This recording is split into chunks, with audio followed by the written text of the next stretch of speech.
अस्सलाम वालेकुम नाज़रीन, आप देख रहे हैं प्रोग्राम सिटी एट 10। मैं हूं आपके साथ आपकी मेज़बान रमशा कंवल। शो का आगाज़ करेंगे। सबसे पहले आज जो है ना वो आज की कहानी पर नज़र डालते हैं कि आज की कहानी क्या है, और इन कहानियों से हमें यकीनन ज़िंदगी में बहुत सारी मोटिवेशन मिलती है। कल जब मैं घर गई तो घर के बच्चों ने जब मुझे कहानी के बारे में बताया तो मुझे अच्छा लगा कि चलो उन्होंने कहानी देखी, और उनका सबसे बेस्ट पार्ट और उनका फेवरेट सेगमेंट यही था कि उन्होंने कहानी सुनी थी। तो आइए आज भी कहानियाँ सुनते हैं, अपने बच्चों को भी सुनाएं, ख़ुद भी सुने और अपनी ज़िंदगियों में इसको अप्लाई करें। उन जो सबक हम देते हैं उनको शामिल करने की कोशिश करें, उनसे सीखें। तो जी जनाब, एक शहर में एक लड़का रहता था और उसके अब्बू की जो है ना वो चाय की दुकान थी। वो सुबह जो स्कूल जाने से पहले भी अपने माँ बाप की मदद करता था और उनके साथ जाता था स्कूल में, उनकी हेल्प करता था। उसके बाद स्कूल चला जाता था, फिर वापस आकर भी वो अपने बाप की मदद करता था, दुकान पर बैठता था चाय बनाने के लिए।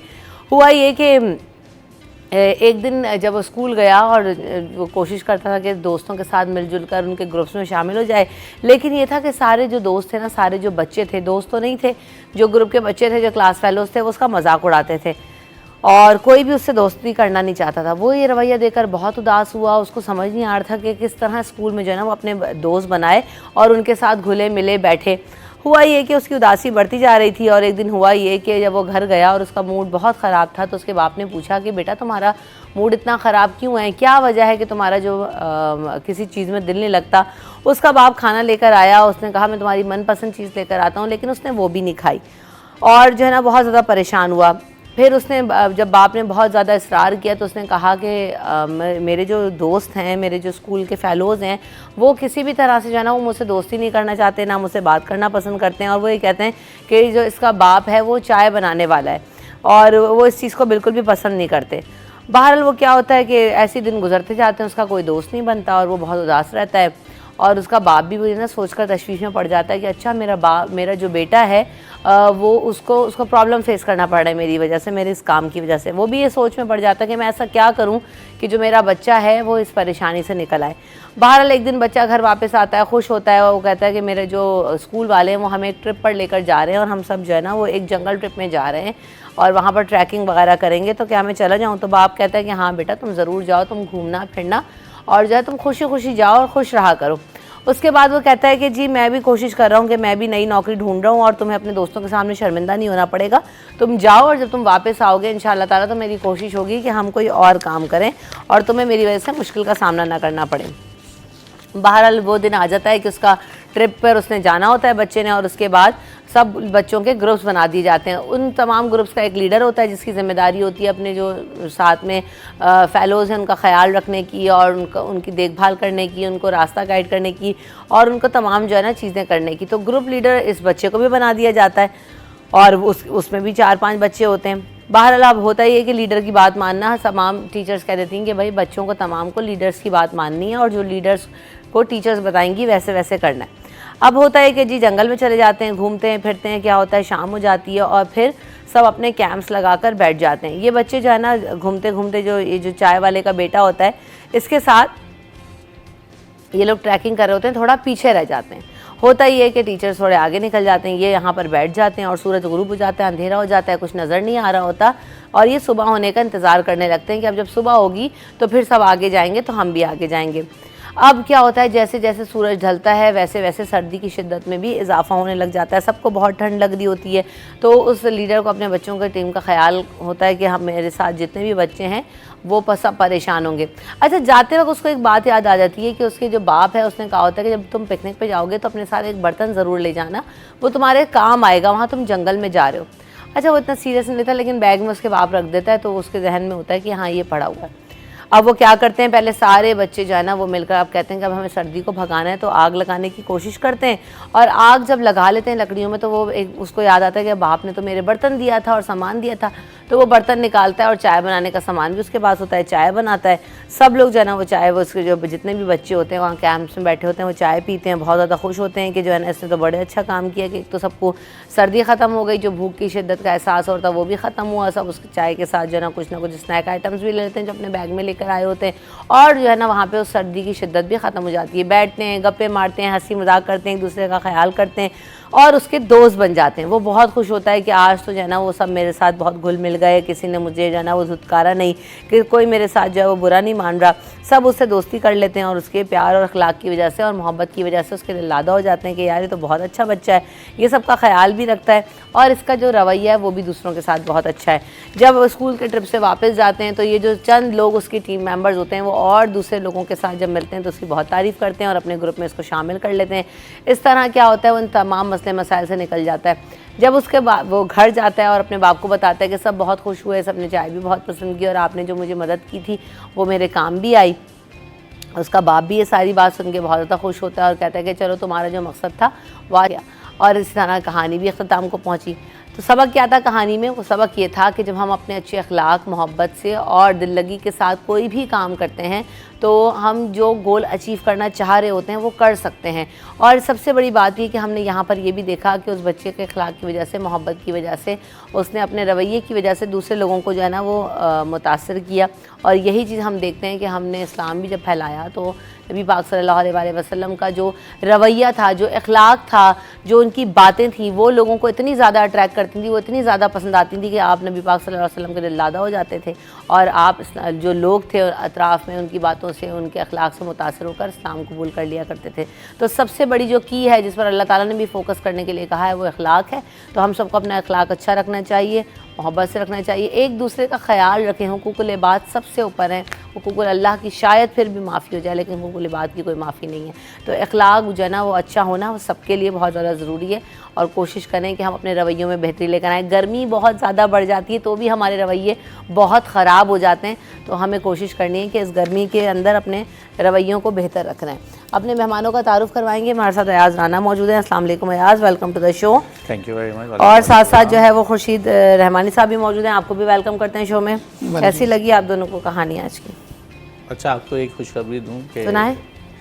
मैं मार्केट में गया तो उन्होंने कहा आज आप मॉर्निंग शो में थे, तो मैंने कहा आपने देखा कितनी मेरी बेगम जो है वो एक ताजिर रहनुमा है, वो कहानी जो है आपके जो चैनल में आती है बड़ी शौक से सुनती है। तो कहानी के बाद मैंने कहा जिस दफ़ा अगली दफ़ा आऊँगा तो आपको बताऊँगा लोग आपकी कहानियाँ जो हैं वो बहुत ज़ौक़ और शौक से सुन रहे हैं और लोगों को इम्प्रेस फीडबैक मिल रहा है जी। तो मैंने कहा ये पहले तो आपको बता दूँ। खैर आज की कहानी पहुँचाया किसी का पैगाम और वो आज हो सकता है देख रहे हो तो यकीनन उनकी ये बात भी यहाँ तक बता दी हमने ऑन एयर कि वो बड़े शौक और ज़ौक़ से आपकी कहानी को कहते हैं। हमें आजकल ये ट्रेंड नहीं है, बिल्कुल लोग नहीं है, तो आहिस्ता आहिस्ता आप पेनिट्रेट कर रही हैं आपकी कहानी माशरे के अंदर। ज़बरदस्त, thank you so much Ayaz, आपने उनका पैगाम पहुँचाया। उनको भी बहुत शुक्रिया कि लोग इतने शौक से देख रहे हैं और फीडबैक भी दे रहे हैं। कहीं ना कहीं से फीडबैक पहुँच जाता है सोशल मीडिया अकाउंट्स के थ्रू।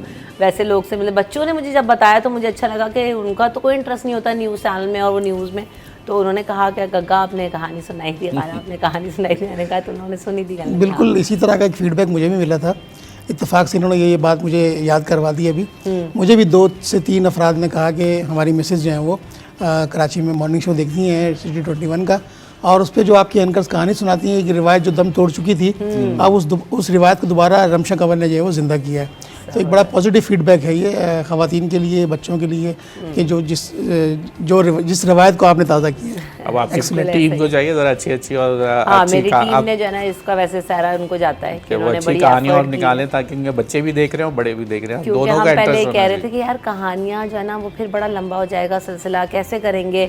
तो हमने 1-2 दिन इसको एक्सपेरिमेंट किया और लेकिन अच्छा फीडबैक आया। सब ने टीम मेंबर्स ने भी कहा मेहनत भी कर रहे हैं क्योंकि रोज़ एक कहानी ढूंढना, फिर उसके विजुअल्स ढूंढना, ये सब चीज़ें करना, तो इसका सारा भी टीम मेंबर्स को यकीनन जाता है। थोड़ी मेहनत और कर लेंगे तो और अच्छा और मज़ा आएगा। तो हम यकीनन इसको जारी रखेंगे इस सिलसिले को। आप सबके पसंद करने का बहुत शुक्रिया। जो भी प्रोग्राम का फीडबैक होता है, सोशल मीडिया अकाउंट्स हमारे सबके मौजूद हैं, ये रिपोर्टर्स आपको फील्ड में मिलते हैं, ज़रूर दिया करें। हम बहुत खुश होते हैं जब आप हमें अच्छा फीडबैक देते हैं। कॉलर्स आते हैं, कॉल्स अच्छी आ जाती हैं, तो उससे भी जो ना मोराल बूस्ट हो जाता है। मेरी टीम मेंबर्स अंदर तालियां बजा रहे हैं कि चले अच्छा हो गया, लोग पसंद कर रहे हैं। आ जाते हैं जी आज की खबरों की तरफ। तो सबसे पहले हम खबर है कराची पोर्ट की तारीख में जो है वो नया बाब रकम हुआ है। दुनिया का सबसे बड़ा जो कार्गो जहाज़ है वो बंदरगाह पे पहुंच गया है और दुनिया का सबसे बड़ा कार्गो जहाज़ MSCC है ना कराची एयरपोर्ट पर पहुंचा है, कराची पोर्ट पे पहुंचा है। और बंदरगाह इंतज़ामिया के मुताबिक MSC एना की लंबाई 400 मीटर और तकरीबन इसमें 19,300 से ज़ायद कंटेनर्स ले जाने की गुंजाइश है। तो वाकई बहुत एक बड़ा जो है ना वो जहाज़ है। अच्छा जी, इसकी आमद की तकरीब का भी एहतमाम किया, 30 मई को मुनक्किद हुई और बैनुल-अक़वामी समंदरी तिजारत में कराची बंदरगाह की अहमियत को यकीनन उजागर करेगा। ये बात तो बहुत अच्छी है। हम इस पर बात करेंगे कि वर्ल्ड बिगेस्ट शिप जो है वो पाकिस्तान आ रहा है।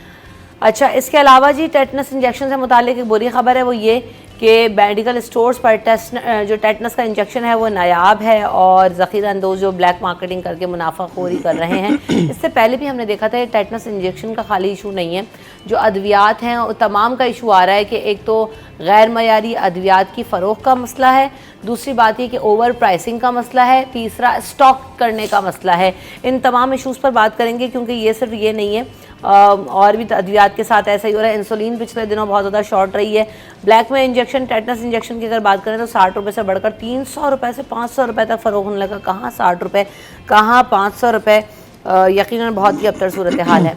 इसके अलावा हम देख रहे हैं कि गर्मी की, जैसे भी मैंने जिक्र किया, उसके बाद मैट्रिक के एग्ज़ाम्स हीट वेव की वजह से भी मुलतवी कर दिए गए थे। अब हुआ यह है कि तारीख़ बदलने के बाद, और 28 मई की छुट्टी भी दी थी, तो वो पर्चा 2 जून को लिया जाएगा। इतवार के रोज़ भी पर्चा लिया जाएगा। 9वीं जमात का जो पर्चा उर्दू का मुलतवी हुआ था वो इतवार को अब होगा। इसके अलावा 1 जून से इंटरमीडिएट के इम्तहानात भी शुरू हो रहे हैं। बैक वक्त मैट्रिक और इंटर के इम्तहानात देना मुमकिन नहीं है, इसीलिए ये फ़ैसला किया गया है कि संडे को पेपर लेके इसको ख़त्म किया जाएगा। इसके अलावा इंटर बोर्ड की इंतज़ामिया ने भी एक और बड़ा फ़ैसला किया है। पिछले साल हमने देखा था कि बहुत बहस हुई कॉपीज़ की चेकिंग के हवाले से और रिज़ल्ट्स के हवाले से और बेज़ाब्तगियों के हवाले से, तो इस हवाले से अभी हमें एक चीज़ नज़र आ रही है। वो ख़बर यह है कि रवां साल इम्तहानी कॉपियों की जांच पड़ताल घरों पर नहीं की जाएगी। पहले हम देख रहे थे कि पुलंदे के पुलंदे भेज दिए जाते हैं और चेकिंग होकर कॉपियाँ आ जाती हैं। अब ऐसा नहीं होगा। कॉपियों की जांच पड़ताल के लिए 10 सेंटर्स कायम किए जाएंगे। एक सेंटर इंटर बोर्ड लाइब्रेरी में भी कायम किया जाएगा। असातिज़ा को, तंजीमों को भी एतमाद में लिया जाएगा। घर बैठ कर कॉपियाँ चेक नहीं हो सकती। माजी के तजुर्बों के तहत ये फैसला किया गया है कि अब जो सेंटर्स बनाए जाएंगे उनमें ही कॉपीज़ चेकिंग होगी। इसके अलावा गवर्नर सिंध ने स्कूलों में बच्चों को मुफ्त नाश्ता फराहम करने का ऐलान किया है। गवर्नर सिंध कामरान खान टिसोरी साहब ने तलबा में ग़िज़ाइयत की कमी के मसले को हल करने के लिए चाइल्ड केयर न्यूट्रिशन प्लान का ऐलान कर दिया है और उन्होंने कहा है कि स्कूल्स में रोज़ाना मुफ्त नाश्ता फराहम किया जाएगा। सैलानी वेलफेयर और वफाकी हुकूमत के जो है वो ताउन से गवर्नर सिंध साहब ये फ़ैसला कर रहे हैं कि फ्री ब्रेकफास्ट इनिशिएटिव का आगाज़ कर रहे हैं और अच्छी एक चीज़ हमें सामने नज़र आ रही है। किस तरह से होगा हम इस पर भी बात करेंगे। इसके अलावा मकली का जो कब्रिस्तान है उसमें तमाम फ़ीसें ख़त्म कर दी गई हैं और ये कहा गया है सूबाई वज़ीर सयाहत और सकाफ़त, नवादरात और आर्काइव सैयद ज़ुल्फ़िकार अली शाह साहब ने कि जो तमाम फ़ी है वहाँ पर ख़त्म कर दी जाए और एंट्रेंस फ़ीस भी नहीं ली जाएगी, कार पार्किंग फ़ी भी नहीं ली जाएगी। गैर मुल्की और मकामी अफराद मकली कब्रिस्तान पर आएँगे और बिल्कुल जो मुफ्त है वो दौरा कर सकेंगे। इस हवाले से भी बात होगी। इसके अलावा एलपीजी की कीमत में हम देख रहे हैं कि 250 रुपये से कम होकर 180 रुपये पे आ गई है। कीमतों में कमी आई है और ये अच्छी बात है कि दरामदशुदा एलपीजी के जो 3 जहाज़ हैं वो कराची पोर्ट पर पहुँचे हैं। उसके बाद हम देख रहे हैं कि जो प्राइसेस हैं उनमें कमी आई है। इसके अलावा साथ साथ पेट्रोलियम मसनूआत की कीमतों में भी रद्दोबदल की तजवीज़ दी गई है। 1 लीटर पेट्रोल की कीमत 5 रुपये 27 पैसे तक सस्ता करने की तजवीज़ दे दी गई है। तो एक तरफ एलपीजी सस्ती हुई, दूसरी तरफ ये कहा जा रहा है कि पेट्रोल की कीमत में भी कमी आएगी और अच्छी खबरें हैं तमाम आवाम के लिए। आइए स्टार्ट करते हैं यहीं से गुफ्तगू कि पेट्रोल की कीमत में भी कमी हो रही है। यास तजवीज़ तो दे दी गई है, कब तक इम्प्लीमेंट होगा नहीं होगा, आपको क्या लग रहा है, क्या खबरें सवाल? पहली के लिए ये तजवीज़ जाती है हर दफ़ा 15 दिन के अंदर अब तजवीज़ जाती हैं। इंटरनेशनल मार्केट में जहाँ हम देख रहे हैं पेट्रोल की कीमतों की वजह से जो है ये रद्दोबदल है, लेकिन आगे आने वाले दिनों में इसके अंदर बढ़ावत हमें दिखती है क्योंकि IMF की जो डिमांड है कि हमारी लेवी की प्राइस को बढ़ाना है, तो अभी इसको एंजॉय कर ले आवाम। जितना पेट्रोल सस्ता हो रहा है उसके बाद आगे नहीं लगता मुझे कि पेट्रोल की कीमतें जो है वो कंट्रोल में बजट आने के बाद चलें इस पर हम मज़ीद भी बात करेंगे। और एलपीजी की कीमतों में भी जहाज़ आने की वजह से हम देख रहे हैं कि इम्पैक्ट आया है, लेकिन ब्रेक के बाद।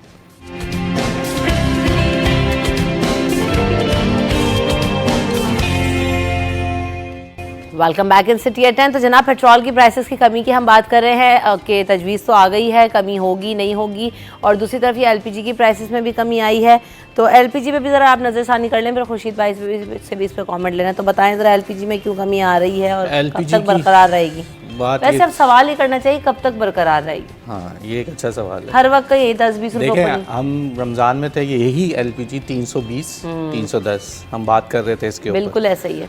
अब डिमांड ज़्यादा थी क्योंकि SSGC हमारे जो माशाल्लाह वाले इदारे हैं जो हमारा बहुत ख्याल रखते हैं पूरा साल, उन्होंने गैस की शॉर्टेज थी तो उस वजह से माफिया जिसको हम बोलते हैं, बुरा मुझे ये लफ्ज़ बोलते हुए बड़ा दुख होता है कि मैं माफिया या किसी कार्टेल का जिक्र करूं अपने बिज़नेस कम्युनिटी के लिए, लेकिन क्या करें ये मजबूर करते हैं हमें बोलने के लिए कि हम उनको इस तरह से बोलें क्योंकि वो सामने हमें नज़र आता है कि अब जब आपकी डिमांड है, आपकी और मेरी ज़रूरत है गैस की शॉर्टेज है नहीं है तो आप भी उसमें कमाने में लगे हुए हैं कि आप रिलीफ नहीं दे रहे आप अपनी जेबें भरने पे लगे हुए हैं, चाहे कोई भी हो। मैं ये नहीं कह रहा कि दुकानदार है, इंपोर्टर, इसके अंदर इंपोर्ट हो रही है, बाहर से आ रही है, तो ये सब चीज़ें थी। अब कंपटीशन ये हो गया कि आपकी मुकामी OGDCL ने भी अपनी पैदावार बढ़ा दी, उसके बाद बाहर से जहाज़ भी आ गए, LPG और गैस आपके पास ज़्यादा हो गई, चले जी अब डिमांड उतनी है नहीं क्योंकि आपको आपके घर पे भी गैस आ रही है इस वक्त, वो वाली शॉर्टेज तो नहीं है जो पिछले दिनों में थी। तो यकीनन वही डिमांड एंड सप्लाई का रूल, सिंपल इकनॉमिक्स का रूल है, जब सप्लाई ज़्यादा हो जाती है तो डिमांड कम हो जाती है, और डिमांड कम हो और सप्लाई ज़्यादा हो तो फिर पैसे नीचे आ जाते हैं, जो हमें अब नज़र आ रहा है। जो 200-300 रुपये पे जाने वाला 180 रुपये के ऊपर आके वो खड़ी हो गई है सरकारी तौर पे, लेकिन अभी भी शहर में 200 रुपये में फ़रोख्त हो रही है। अब इसका इम्पैक्ट 1-2 दिन में आना चाहिए कि ये 180 तक बढ़ता है तो अगले घंटे से जो है वो महंगी मिलना शुरू हो जाती है, इंतजार कर रहे होते हैं कि इतने बजे का टाइम दे दो। वो तो यही है कि हमने महंगी ली हुई तो सस्ता कैसे बेचे। हाँ ऐसे ही। अच्छा खुर्शीद भाई, यही सवाल जो मैंने अयाज से भी किया ना कि ये कब तक बरकरार रहेगी, मेरे ख्याल से ये भी चीज़ होना चाहिए कि सस्टेनेबिलिटी नहीं है हमारे यहाँ ज़रा भी ना, कुछ भी लाएं पता नहीं होता आज किस प्राइस में मिल रहा है, कल किस प्राइस में मिलेगा। सब्ज़ी फ्रूट तो चलें समझ आते हैं, रोज़ाना उनके प्राइस फ्लक्चुएट हो रहे होते हैं, लेकिन हर चीज़ का यही हाल है। आप LPG की कीमत उठा लें, आप जो है वो पेट्रोल प्राइसेस हर हफ्ते 1.5 हफ्ते बाद चेंज हो रहे होते हैं, तो आप किस तरह से एक बंदा बजट बनाता होगा? देखिए मैं तो ये समझता हूँ जिस तरह चिकन के प्राइस रोज़ाना तब्दील होते हैं ना, हाँ। इस तरह इनके प्राइस भी इसी तरह ही होते हैं। और दूसरी बात ये कि जब पेट्रोल की कीमतें अगर कम होती हैं तो हमारी जो ट्रांसपोर्ट है, दीगर जो सवारी की जो ज़राए हैं उनमें भी कमी आनी चाहिए। और जब यहाँ तक की बात है कि इनकी जो कीमतें फ्लक्चुएट करती हैं तो एक सस्टेनेबिलिटी की तरफ जाना चाहिए, एक मियाद मुकर्रर होनी चाहिए कि भाई ये कीमत जो है वो इस महीने तक मुकर्रर रहेगी या 2 माह तक मुकर्रर रहेगी। हमारे यहाँ पर जो सबसे बड़ा फुकदान है वो ये कि हम लोग बजट जब अपना मेंटेन करते हैं या घर का डिज़ाइन करते हैं तो ये मालूम नहीं होता कि अगले महीने जो ग्रॉसरी का बिल आएगा वो कितना बिल होगा। और यूटिलिटी बिल्स के ऊपर भी आप ये देखें कि जो इलेक्ट्रिक का बिल आता है उस पर यूनिफॉर्म के चार्जेस भी ले रहे हैं वो हमसे, तो मुझे नहीं समझ में आता वो यूनिफॉर्म चार्जेस किस तरह से ले रहे हैं। क्वार्टरली चार्जेस लेते हैं, हर महीने क्वार्टरली चार्जेस क्यों आते हैं? या तो ये हो कि 3 महीने के बाद क्वार्टरली चार्जेस आते हैं, लेकिन वो हर महीने के बिल में आपके साथ चार्जेस लग के आते हैं। नंबर 1 बात ये। दूसरा पेट्रोल की, LPG की, जिस तरह अयाज साहब ने बात की कि उसमें रमज़ान में कुछ कीमतें थी, अब कुछ और कीमतें हैं, तो ये कीमतें मुतय्यन होनी चाहिए 15 दिन के लिए, 1 महीने के लिए, 2 महीने के लिए। इस तरह की हमारे पास कोई लॉन्ग टर्म प्लानिंग नहीं है। मैं समझता हूँ इसका फुकदान है, लॉन्ग टर्म प्लानिंग हो, फिर कहीं जाके हम कुछ मामलात को सस्टेन कर सकेंगे। बिल्कुल ऐसे ही मुझे ऐसा लगता है। अब तो बजट बनाना एक मुश्किल काम हो गया होगा, अभी आगे बजट भी आएगा तो बात होगी, तो हर चैनल पे पैकेजेस चल रहे होंगे, घर का बजट और फलाने का बजट। लेकिन अगर अभी हम उठाकर देखें ना कि क्या सूरत हाल है, तो सिर्फ एक आप मोटा मोटा एस्टिमेशन लगा लें तो मुझे नहीं समझ में आता कि रोज़ाना फ्लक्चुएट होती प्राइसेस के साथ कोई अपने घर के बजट को कैसे मैनेज करता होगा या क्या करता होगा। एंड में तो सभी डेफिसिट में जा रहे होंगे यार, तो बड़ी सिचुएशन। आपको नहीं लग रहा कि आप डेफिसिट जो आपकी, या तो आप किसी चीज़ों में कॉम्प्रोमाइज़ कर रहे हैं, ऐसे ही हो रहा है। जब आपके पास पैसे, जिसके पास लिक्विडिटी नहीं, यानी जिसके पास पैसे नहीं है, वो कॉम्प्रोमाइज़ पे जा रहा है, अपने बच्चों को समझा रहा है, चीज़ें कर रहा है, अपनी बिजली के ऊपर वो नहीं मीम भी हो जाती है कि घर के अंदर एक बंदा पीछे पीछे घूम रहा है कि एक्स्ट्रा लाइट बटन बंद कर रहा है, बटन बंद कर रहा है, उसकी एक एक्स्ट्रा ड्यूटी, क्योंकि उसको पता है कि ये पैसे बेकार में, ये पैसे 1 यूनिट बढ़ता है उसका स्लैब बढ़ जाता है, हज़ारों रुपये के हिसाब से वो पैसे आपकी जेब से निकल जाते हैं। जहाँ गर्मी की हम हीट वेव की बातें करते हैं तो कम अज़ कम खुदारा हमारे इनको जो इक़्तिदार में लोग बैठे हैं जिनकी हम बड़ी तारीफ़ें करते हैं रोज़ाना, कुछ रिलीफ दे दिया करें कि आदमी इस वक्त AC देखता है तो डरना शुरू हो जाता है। जिसकी मजबूरी है, जिसके घर में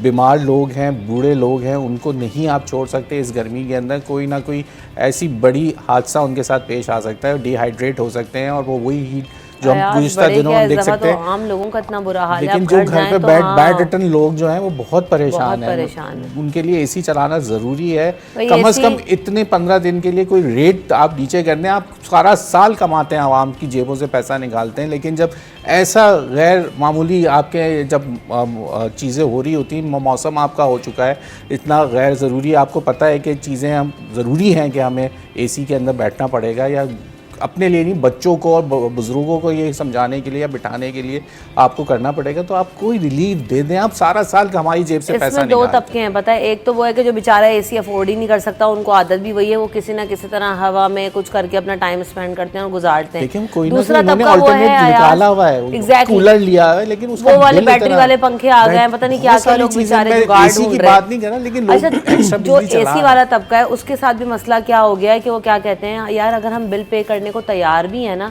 तो लाइट क्या हो रहा है, 3 घंटे आ रही है, 1 घंटे जा रही, मतलब 3 घंटे नहीं है और 1-1.5 घंटा आ रही है, उसमें हम एसी चलाएं भी तो वो क्या उसका जो है ना इम्पैक्ट आएगा, फिर वही लाइट चली जाती है। तो एक तो लोड शेडिंग का इशू, ओवर बिलिंग का इशू, तो बहुत सारे मसले मसाइल हैं जिसकी वजह से वाकई आवाम की जो है ना परेशानियाँ दोभर हुई हैं।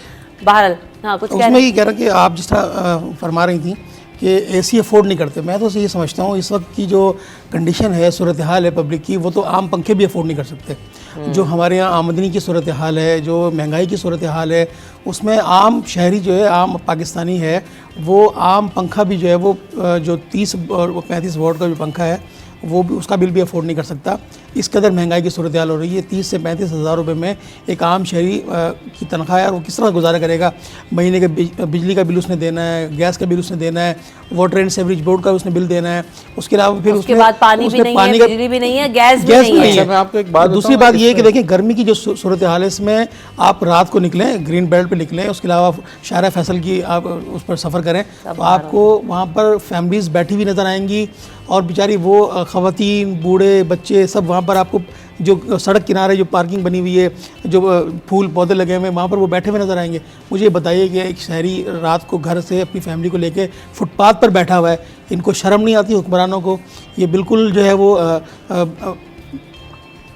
खामोश तमाशाई का किरदार अदा कर रहे हैं। मैं आपको एक बात बताऊँ, वेरी क्विकली है आज मुझे ब्रेक पे। इस वक्त जो तबका जो दबा है ना, वो मिडिल क्लास तबका है, वो सफ़ेद पोश तबका है, उसके लिए इस वक्त गुजारा नामुमकिन हो गया है। वो एक अपनी चादर के अंदर वो पैर फैलाए बैठा था, लेकिन अब वो चादर पूरी नहीं हो रही, उसके पाँव बाहर निकल चुके हैं। गरीब तबके के लिए मैं इसलिए नहीं कहता, आप लोग मेरी बात से शायद आप नहीं माने, लेकिन बात यह है कि गरीब तबके के लिए वो, उसको पता है कि मैं इस इलाके में रह रहा हूँ, उसके पास एसी नहीं, लेकिन जिसके पास एसी था अब वो सिर्फ देखता है, वो चला नहीं सकता, वो सिर्फ वो ये बच्चों को नहीं समझा सकते आप कि वो एसी उसी वक्त ऑन करेंगे जब आपका पीक आवर चल रहा होता है, जब उन्हीं को आप बच्चों को जिनके घर में लगा हुआ है और वो अब सैलरीड क्लास लोग हैं, मिडिल क्लास लोग हैं, वो नहीं सरवाइव कर पा रहे, उनके लिए वो नीचे बिल्कुल तबके पे जाके नहीं रह सकते और ना वो हाई क्लास पे जा सकते हैं। वो अपनी मेंटेन करना जो है ना इस वक्त बहुत मुश्किल हो गया। वही वाली बात है ना कि मिडिल क्लास को आपने तबाह कर दिया। इस वक्त सबसे ज़्यादा डैमेज जो हुई है वो मिडिल क्लास। बिल्कुल ऐसे ही आप सही कह रहे हैं, बात है आज मैं इस बात से बिल्कुल अग्री करती हूँ कि देखें कंडीशंस में रहने की आदत होती है, जिनको नहीं होती आदत वो बहुत ज़्यादा परेशान है। और वो वाली बात बिल्कुल सही है खुर्शीद भाई कि ये लोग वाकई ग्रीन बेल्ट्स में मौजूद। जाते जाते क्विकली ब्रेक लेना, लेकिन ये बात ज़रूर करके जाऊँगी कि हमारे हुक्मरानों को, गवर्नर साहब को भी और जो तमाम इदारे हैं उनको भी ज़रा नज़रसानी करनी चाहिए कि गली मोहल्लों के पार्क्स पर भी तवज्जो दें कि कम अज़ कम लोग शाम के औकात में जाके उनमें बैठ तो सकें। सड़कों पर मोहल्लों में निकल के उनको बैठना पड़ता है क्योंकि ग्राउंड्स में और पार्क्स में भी कोई फैसिलिटी नहीं है। वक्फे के बाद हाजिर होंगे।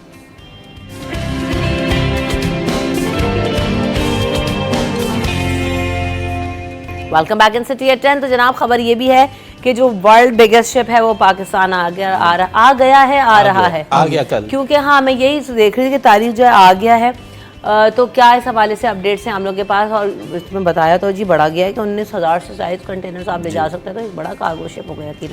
ये कल आया है KPT के 7 पोर्ट है वहाँ पे ये लंगर अंदाज हुआ है। तकरीबन उस पोर्ट पे आने के बाद जो है ये 4,000 कंटेनर जो हैं ऑफलोड करेगा और 4,000 कंटेनर यहाँ से लेके जाएगा। ज़बरदस्त। और ये पूरा प्रोसेस जो है वो 1.5 दिन के अंदर पूरा कर लिया जाएगा, यानी आज दोपहर तक ये तमाम 4,000 उतर भी जाएंगे और इसके ऊपर लोड भी हो जाएंगे और ये वापस यहाँ से रवाना हो जाएगा। ये एक बड़ा सिग्निफिकेंट जो है माना जा रहा है कि कराची पोर्ट के ऊपर इतना बड़ा जहाज़ आना पाकिस्तान के लिए एक ऑनर की बात थी और ये दुनिया को दिखाने की बात है कि हमारे पोर्ट्स जो हैं वो इंटरनेशनली इस वक्त मेयार के मुताबिक काम कर रहे हैं। और चाहे दुनिया का बड़ा तरीन जहाज़ हो और वो आए, उसकी लोडिंग ऑफलोडिंग जितनी भी है वो जी बिल्कुल यही वो जहाज़ है MSC। और कल हमारे रिपोर्टर वसीम भाई जो थे वो बिल्कुल शिप के साथ आउटर चैनल तक इसको वसीम भाई तो दिख ही नहीं रहे होंगे इधर तो इसके ऊपर इन्होंने बिल्कुल कल गए, इसको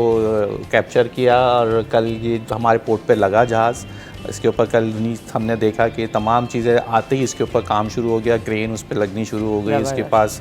जहाँ ये चीज़ें हमने देखा था कि काफ़ी दिन इसमें रिक्वायर्ड होते थे कि चीज़ों पे ऑफलोडिंग, अब जहाँ हम देख रहे हैं प्राइवेटाइज़ करके हम तनकीद करते हैं, महीने हो जाते थे, हफ्ते लग जाते थे, लेकिन ये 1.5 दिन के अंदर 4000 कंटेनर उतरना और उसके बाद वापस लोड हो जाना, एक बहुत ज़बरदस्त, यानी इंटरनेशनल मेयार के मुताबिक ये काम हो रहा है दिन और रात।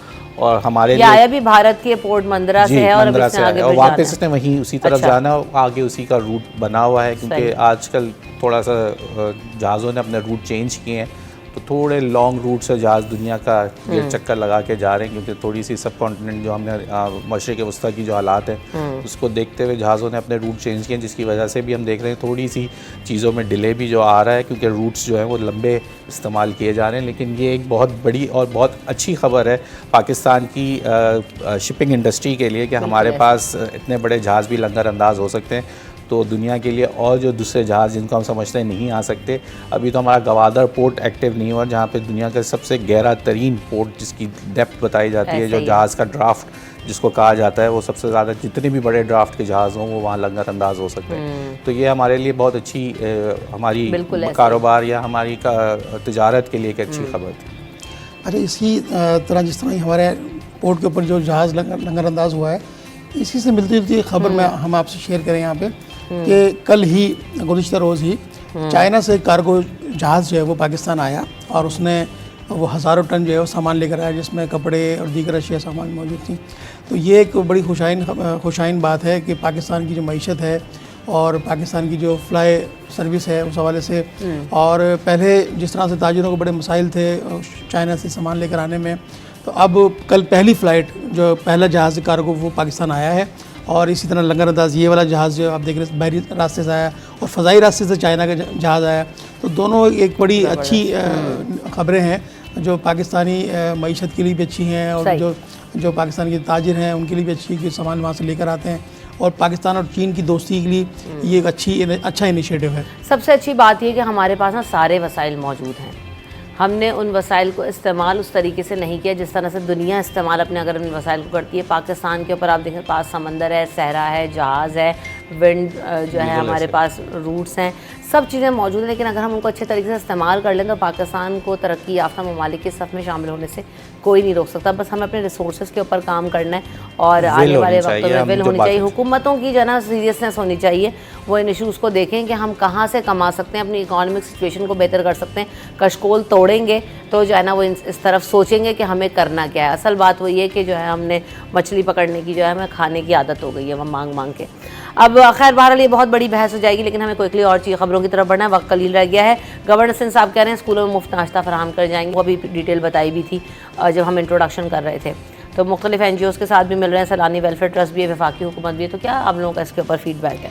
देखिए, गवर्नर सिंह के बहुत सारे इनिशिएटिव हैं, जिसमें IT सेक्टर के हवाले से प्रोग्राम है, किफ़ालत का प्रोग्राम है। आपको स्पेसिफिकली आपकी दूसरा ये गवर्नर सिंह का ये जो इनिशिएटिव है, इसमें इन्होंने सबसे पहला जो मरहला है इसमें किया ये है कि 100 स्कूलों को इन्होंने अप्रोच किया है और ये भी कहा है कि जो स्कूल हमसे रब्ता करेगा वो इनलिस्ट होगा, तो हम जो बच्चों के लिए नाश्ता है वो फराहम करेंगे, जिसमें फल हैं, बॉयल एग है, दूध है और पानी की एक बोतल है, वो तकरीबन हम देंगे। और ये सिलसिला फिर पूरे सिंध में जो है वो फैलेगा, जिसमें बहुत सारे स्टेक होल्डर्स भी शामिल हैं और सैलानी वेलफेयर ट्रस्ट भी इसमें शामिल है। उसके अलावा वफाकी वज़ीर तालीम जो MKM पाकिस्तान के चेयरमैन भी हैं डॉक्टर खालिद महमूद सिद्दीकी, वह इस वक्त वफाकी वज़ीर तालीम भी हैं।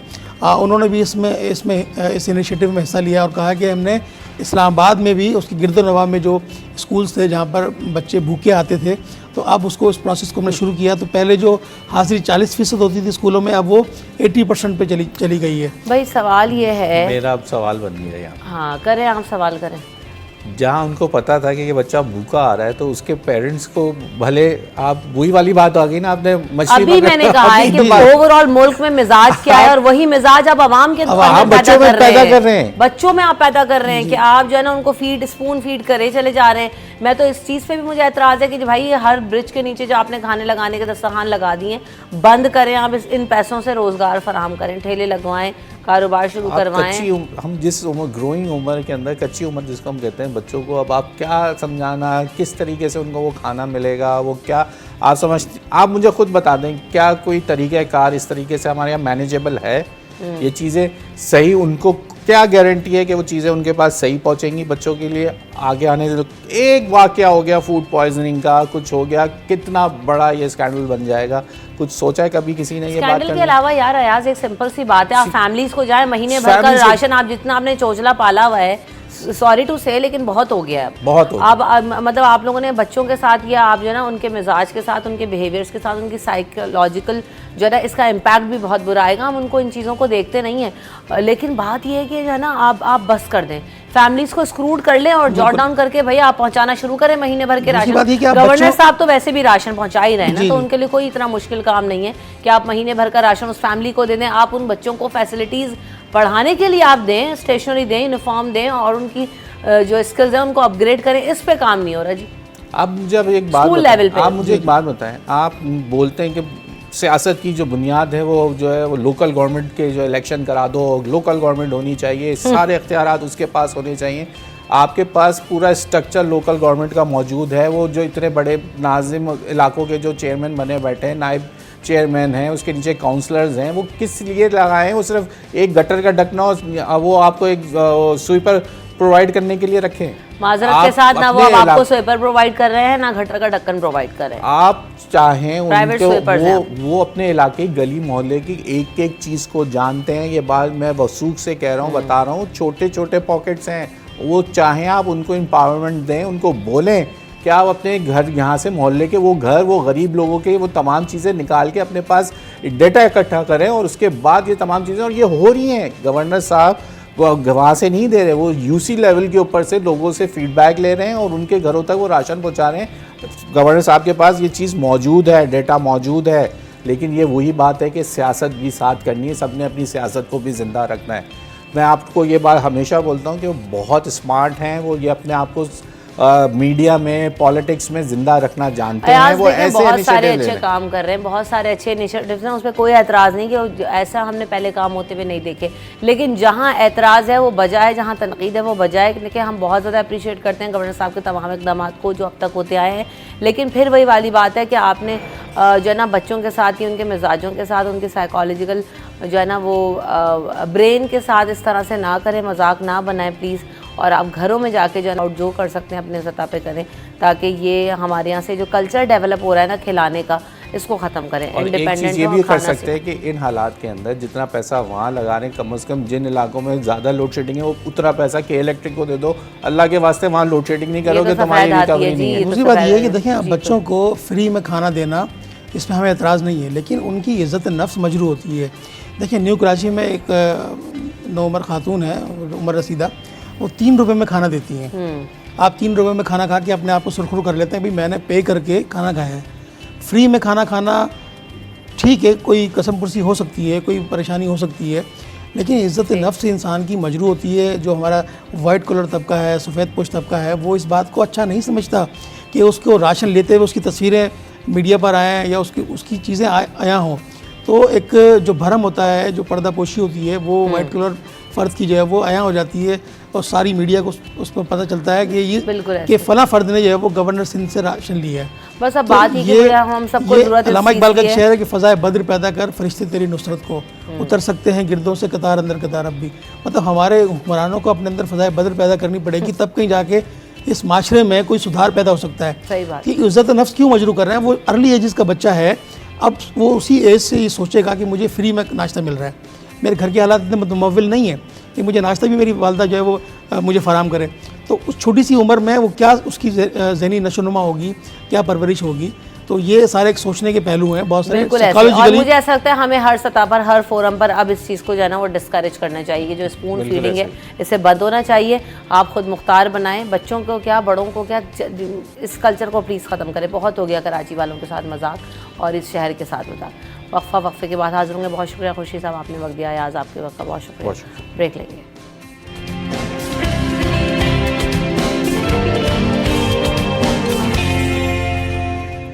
Welcome back in city at 10। तो जैसे भी हमने देखा था कि प्रोग्राम के आगाज़ में जब हम खबरें कर रहे थे तो हमने ये भी बात की थी कि एक तो टेटनस का इंजेक्शन जो है उसके हवाले से भी मैंने आपको अपडेट किया था कि जो 60 रुपये वाला इंजेक्शन है उसकी कीमत बढ़ गई है, 300 से 500 रुपये तक में फ़रोख्त हो रहा है।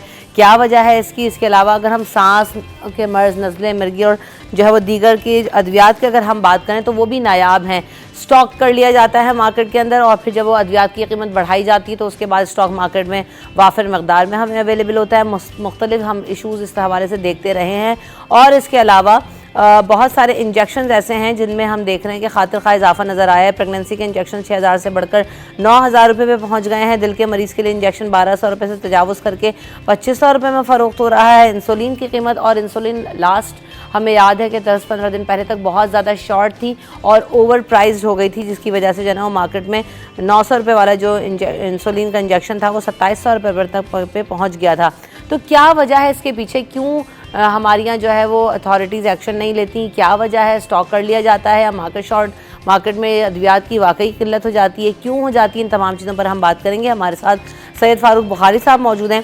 आप फॉर्मर चेयरमैन भी हैं, CSE मेंबर हैं, पाकिस्तान फार्मास्यूटिकल मैन्युफैक्चरिंग एसोसिएशन से आपका ताल्लुक है। Welcome to the show sir. Thank you. Farooq sahab, अभी जैसे मैंने बहुत सारी चीज़ें सीधा अभी इनका जिक्र किया है, ये मुख्तलिफ दिनों में हम ये चीज़ें देखते रहते हैं कि ये ओवर प्राइसिंग का इशू आता है, स्टॉक होल्ड करने का इशू आता है और उसके बाद जब प्राइसेस बढ़ जाते हैं तो हमें मार्केट में हर चीज़ अवेलेबल नज़र आती है।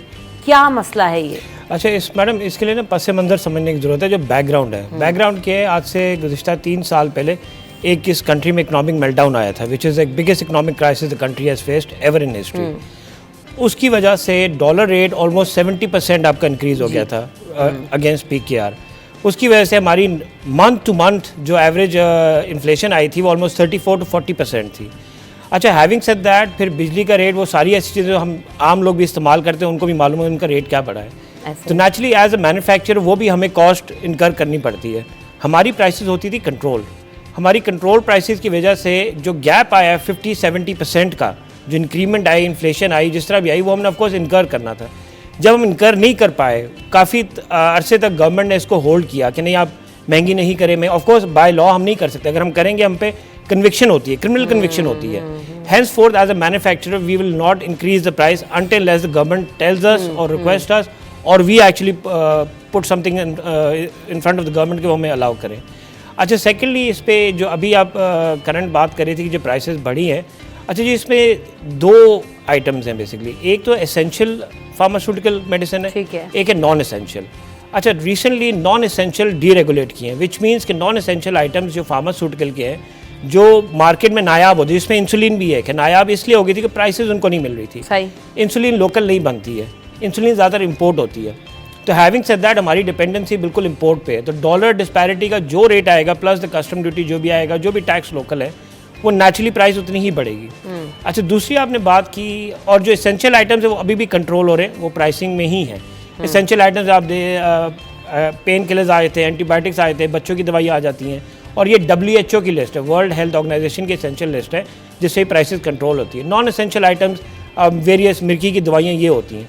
अब जब ये गवर्नमेंट ने फैसला कर लिया है कि ये नॉन एसेंशियल को हम रेगुलेट नहीं करेंगे, इसकी प्राइसें कंपटीशन और मार्केट डिटर्मिन करेगी। सही, हेंस फोर्थ इसमें 2-3 साल में लोग मैन्युफैक्चरिंग में भी आएंगे, नेचुरली कंपटीशन बढ़ेगा। और हम भी एक आइसोलेशन में काम नहीं करते, ना मोनोपोली हमारी 800 से ज़ायद कंपनियां हैं जो मैन्युफैक्चर करती हैं। नेचुरली जब उनमें आपस में कंपटीशन जो है प्राइसेस नीचे आएंगी, बट दिस टेक्स टाइम। अच्छा, थर्डली आपने जो बात की स्टॉकिंग की और ये होर्डिंग की, सर मैडम अनफॉर्चुनेटली हमारे इस मुल्क का एक नासूर है जो शुगर में भी होता है, राइस में भी होता है, ऑयल में भी होता है। एज अ मैन्युफैक्चरर हम पाबंद हैं कि हम उस प्राइस पे बेचें और हम अपना स्टॉक रिलीज़ कर दें। अदरवाइज काफ़ी एजेंसीज है, नॉट जस्ट ड्रैप एज वेल, काफ़ी और भी एजेंसीज है, फोर्सिंग एजेंसीज भी हैं, इम्प्लीमेंटेशन एजेंसीज हम पे रेड भी करती हैं, और काफ़ी कंपनीज हमारी रेड भी हुई हैं, लेकिन उसमें से कुछ निकला नहीं।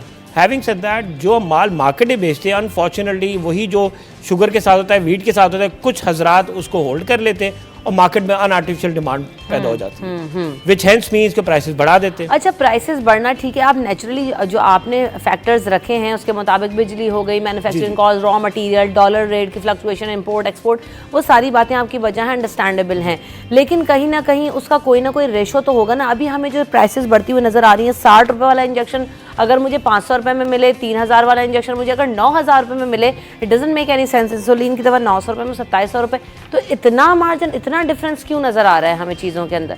मैडम इस तरह जैसे मैंने अर्ज़ किया कि 60 जो इंसुलिन खासतौर अगर आप ले लें वो 100% इम्पोर्टेड ड्रग्स है। एक कंपनी में उनका नाम नहीं लेना चाहूँगा, जो मल्टीनेशनल कंपनी है, उन्होंने 4 साल पहले प्लान किया था कि हमारी सबसे डायबिटीज़ हमारी बहुत बड़ी एक बीमारी है, पूरी दुनिया से ज़्यादा हमारे पास है।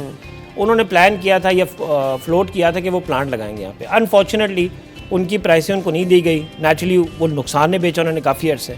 हैंस फोर्थ अब वो प्लांट जो है बांग्लादेश शिफ्ट हो गया। ठीक है जी, तो which is unfortunate for us. देखिए जी, बात ये है कि अगर मल्टीनेशनल कोई भी कंपनी, हम भी हैं, we not here for charity, we here for business. मतलब of course you must control our profits, we should not have undetermined profit के जी लग जाए। द हैंस फोर्थ जो पॉलिसी है प्राइस कंट्रोल की वो एग्जिस्ट करती है। ये जो प्राइस है ये बड़ा अननेचुरल फिनोमेना है जो हमारी मुल्क के साथ हुआ है, इकोनॉमिक क्राइसिस है, और नेचुरली फिर ये हुआ है कि हमारी एलसीज भी एक्सेप्ट एक टाइम पे होना बंद हो गई थी, विच मीन्स कि हम फिर ब्लैक में खरीदने मजबूर थे, कोई और रास्ते निकालते थे, विच henceforth there are many items that curtail to this, but अब तो एलसीज खोलने का मामला जो है वो भी हो गया, अब रॉ मटेरियल भी अवेलेबल है, डॉलर भी नीचे आ गया है, लेकिन अब इतना इस बात को भी कई साल गुजर चुके हैं का जो है ना वो जो मार्केट फंडामेंटल्स हैं वो it's not a snapshot thing कि आज आप डालें कल चले। It takes time. Once these things come into place, competition naturalise होगा। जिस तरह आपने आटे का भी देखा, इंपोर्ट हो गया था वीट क्योंकि सेल थी, अब वीट नेचुरली प्राइसेस नीचे आ गई। Hence for the same will commanded by the pharmaceutical company. ठीक, अच्छा इसमें मजीद भी बात करेंगे, लेकिन मैं पहले वक्फा ले लेती हूँ, वक्फे के बाद इसको कंटिन्यू करते हैं।